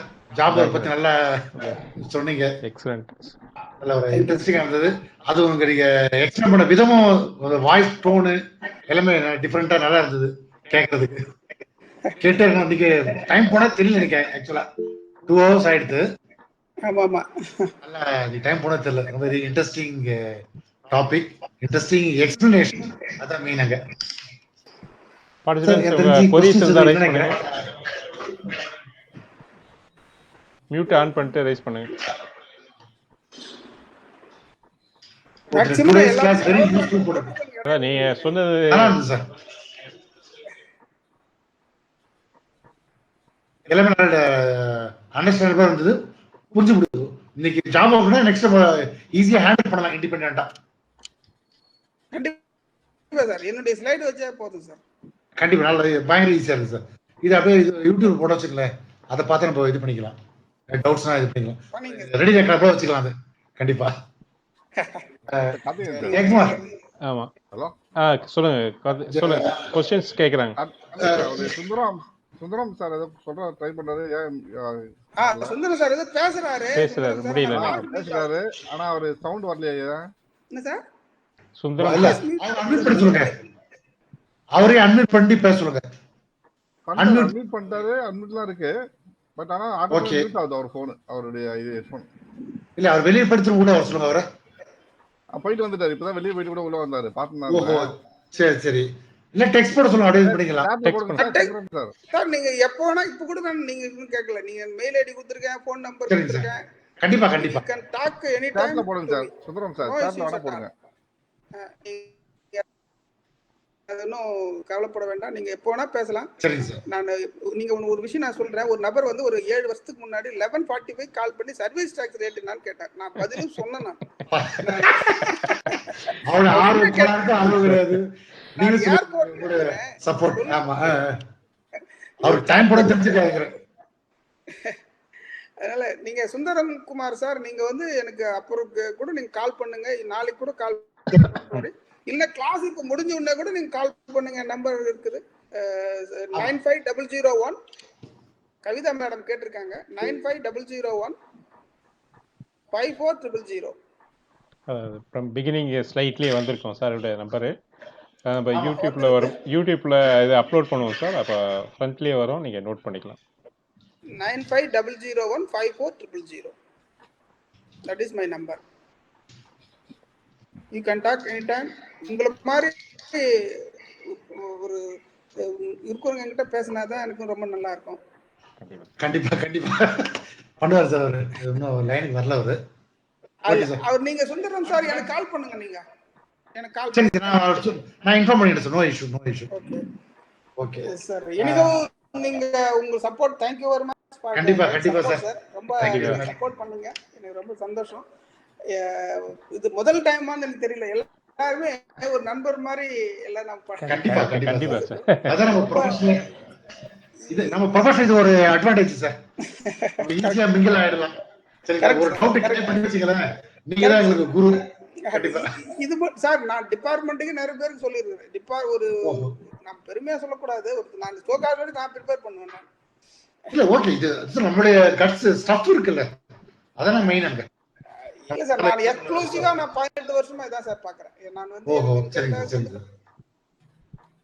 Thank you. நீங்க service tax paid Tamil Nadu paid தான். Okay okay. இது மட்டும் தான் நான் எக்ஸ்க்ளூசிவா பண்ணிட்டு இருக்கேன். ஓகே நீங்க உங்க ஃபர்தரா வரக்கூடிய ஸ்பீக்கர்ஸ் வினோத் கோத்தாரி அண்ட் சுகாஷ் அவங்க எல்லாம் எனக்கு ஜூனியர் தான். வினோத் கோத்தாரி அட்டெண்ட் பண்ணிருக்கேன் சார். ஒரு ஜிஎஸ்டி இது பார்த்தேன் நான் இன்னைக்கு. Okay okay. அவங்களும் நீங்க இது பண்ணிருக்கீங்க. அவங்க சுபாஷினி வந்து அவங்க ஜூனியர், வினோத் கோத்தாரி அவங்க ஜூனியர் தான். அவங்க ஜூனியர் சொல்லுவாங்க. பட் கண்டிப்பா நான் இதுல இது பண்ணிருக்கேன். Anyhow thank you very much sir for kind. Thank you sir. நாங்க தான் தேங்க்ஸ் சொல்லணும் சார். இவ்வளவு அருமையா பொறுமையா எங்களுக்கு அழகிய விளக்கம் கொடுத்துருக்கீங்க. சரி, ஜெயக்குமார் ஓட் ஆஃப் தேங்க்ஸ். ஓடத்து அட்வைஸ் பண்ணுங்க. இவருக்கு கால். வணக்கம் சதீஷ்குமார் சார், எங்க ட்ரெஷரர் வந்து இப்போ ஓட் ஆஃப் தேங்க்ஸ் சொல்லுவார் சார். நன்றி சதீஷ்குமார் சார். ஆடிவிலா. Thank you sir. நல்லா இருக்கு சார். Perfect perfect. அனைவருக்கும் வணக்கம். நன்றியுரை. இன்று நாம் பயின்ற தலைப்பானது ஜாப் ஒர்க் அண்டர் ஜிஎஸ்டி. இது ஜிஎஸ்டியில் ஒரு முக்கிய பங்களிக்கும் அத்தியாயமாகும். உற்பத்தி தொழில் இது ஓர் அங்கமாக விளங்குகிறது. இந்த ஜாப் ஒர்க் ப்ராசஸில் நாம் சரியான விதிமுறையை கடைபிடிக்கவில்லை என்றால் நாம் அதிகப்படியான அபராதம் தொகை செலுத்த வேண்டி வரும். இத்தனை முக்கியத்துவம் வாய்ந்த இந்த தலைப்பை சிறப்பாக கையாண்டு நாம் அனைவருக்கும் எளிதில் புரியும்படி விரிவுபடுத்தி அதில் உள்ள நுணுக்கங்களை நமக்கு தெல்ல தெளிவாக எடுத்துரைத்து மேலும் நமக்கு ஏற்பட்ட சந்தேகங்களும் நிவர்த்தி செய்த திரு VP மணவாளன் CA அவர்களுக்கு நன்றி கூறி, இதேபோல் நமது வரியாளர் சங்கத்திற்கு என்றும் ஒத்துழைப்பு தருமாறு கேட்டுக்கொள்கிறேன். கண்டிப்பா சார், நீங்க எப்ப கூப்பிட்டாலும் வரேன் சார். இன்று நமது காணொலியில் பங்கு கொண்ட பங்கேற்பாளர்களுக்கும் நன்றியை தெரிவித்துக் கொள்கிறேன். இந்த வரியாளர் சங்கம் என்பது ஜிஎஸ்டி பிராக்டிஷனர்களுக்கு அறிவை பகிர்வதற்காகவே உருவாக்கப்பட்டது. அதனால் தொடர்ந்து எங்களுடன் பயணம் செய்து உங்கள் தொழிலறிவை விரிவு செய்து கொள்ளுமாறு கேட்டுக்கொள்கிறோம். நாம் ஒவ்வொரு சனிக்கிழமையும் இது போன்ற காணொலியை நடத்தி கொண்டு வருவது அனைவருக்கும் தெரிந்ததே. இதன் தொடர்ச்சியாக அடுத்து வரும் சனிக்கிழமை 15 ஆகஸ்ட் 2020 இவே பில் அண்டர் ஜிஎஸ்டி என்கிற தலைப்பில் திரு AR ரகுநாதன் CA அவர்கள் காணொலியில் நடத்த உள்ளார். இதிலும் அனைவரும் பங்கு கொண்டு பயன்பெறுமாறு வரி ஆலோசகர் சங்கம் சார்பாக கேட்டுக்கொண்டு உங்களிடம் விடைபெறுகிறேன். நன்றி, வணக்கம். Don't forget to subscribe to our Vari Alosgagal Sangam YouTube channel. Please like, comment and subscribe to our channel and click the bell icon to get video updates.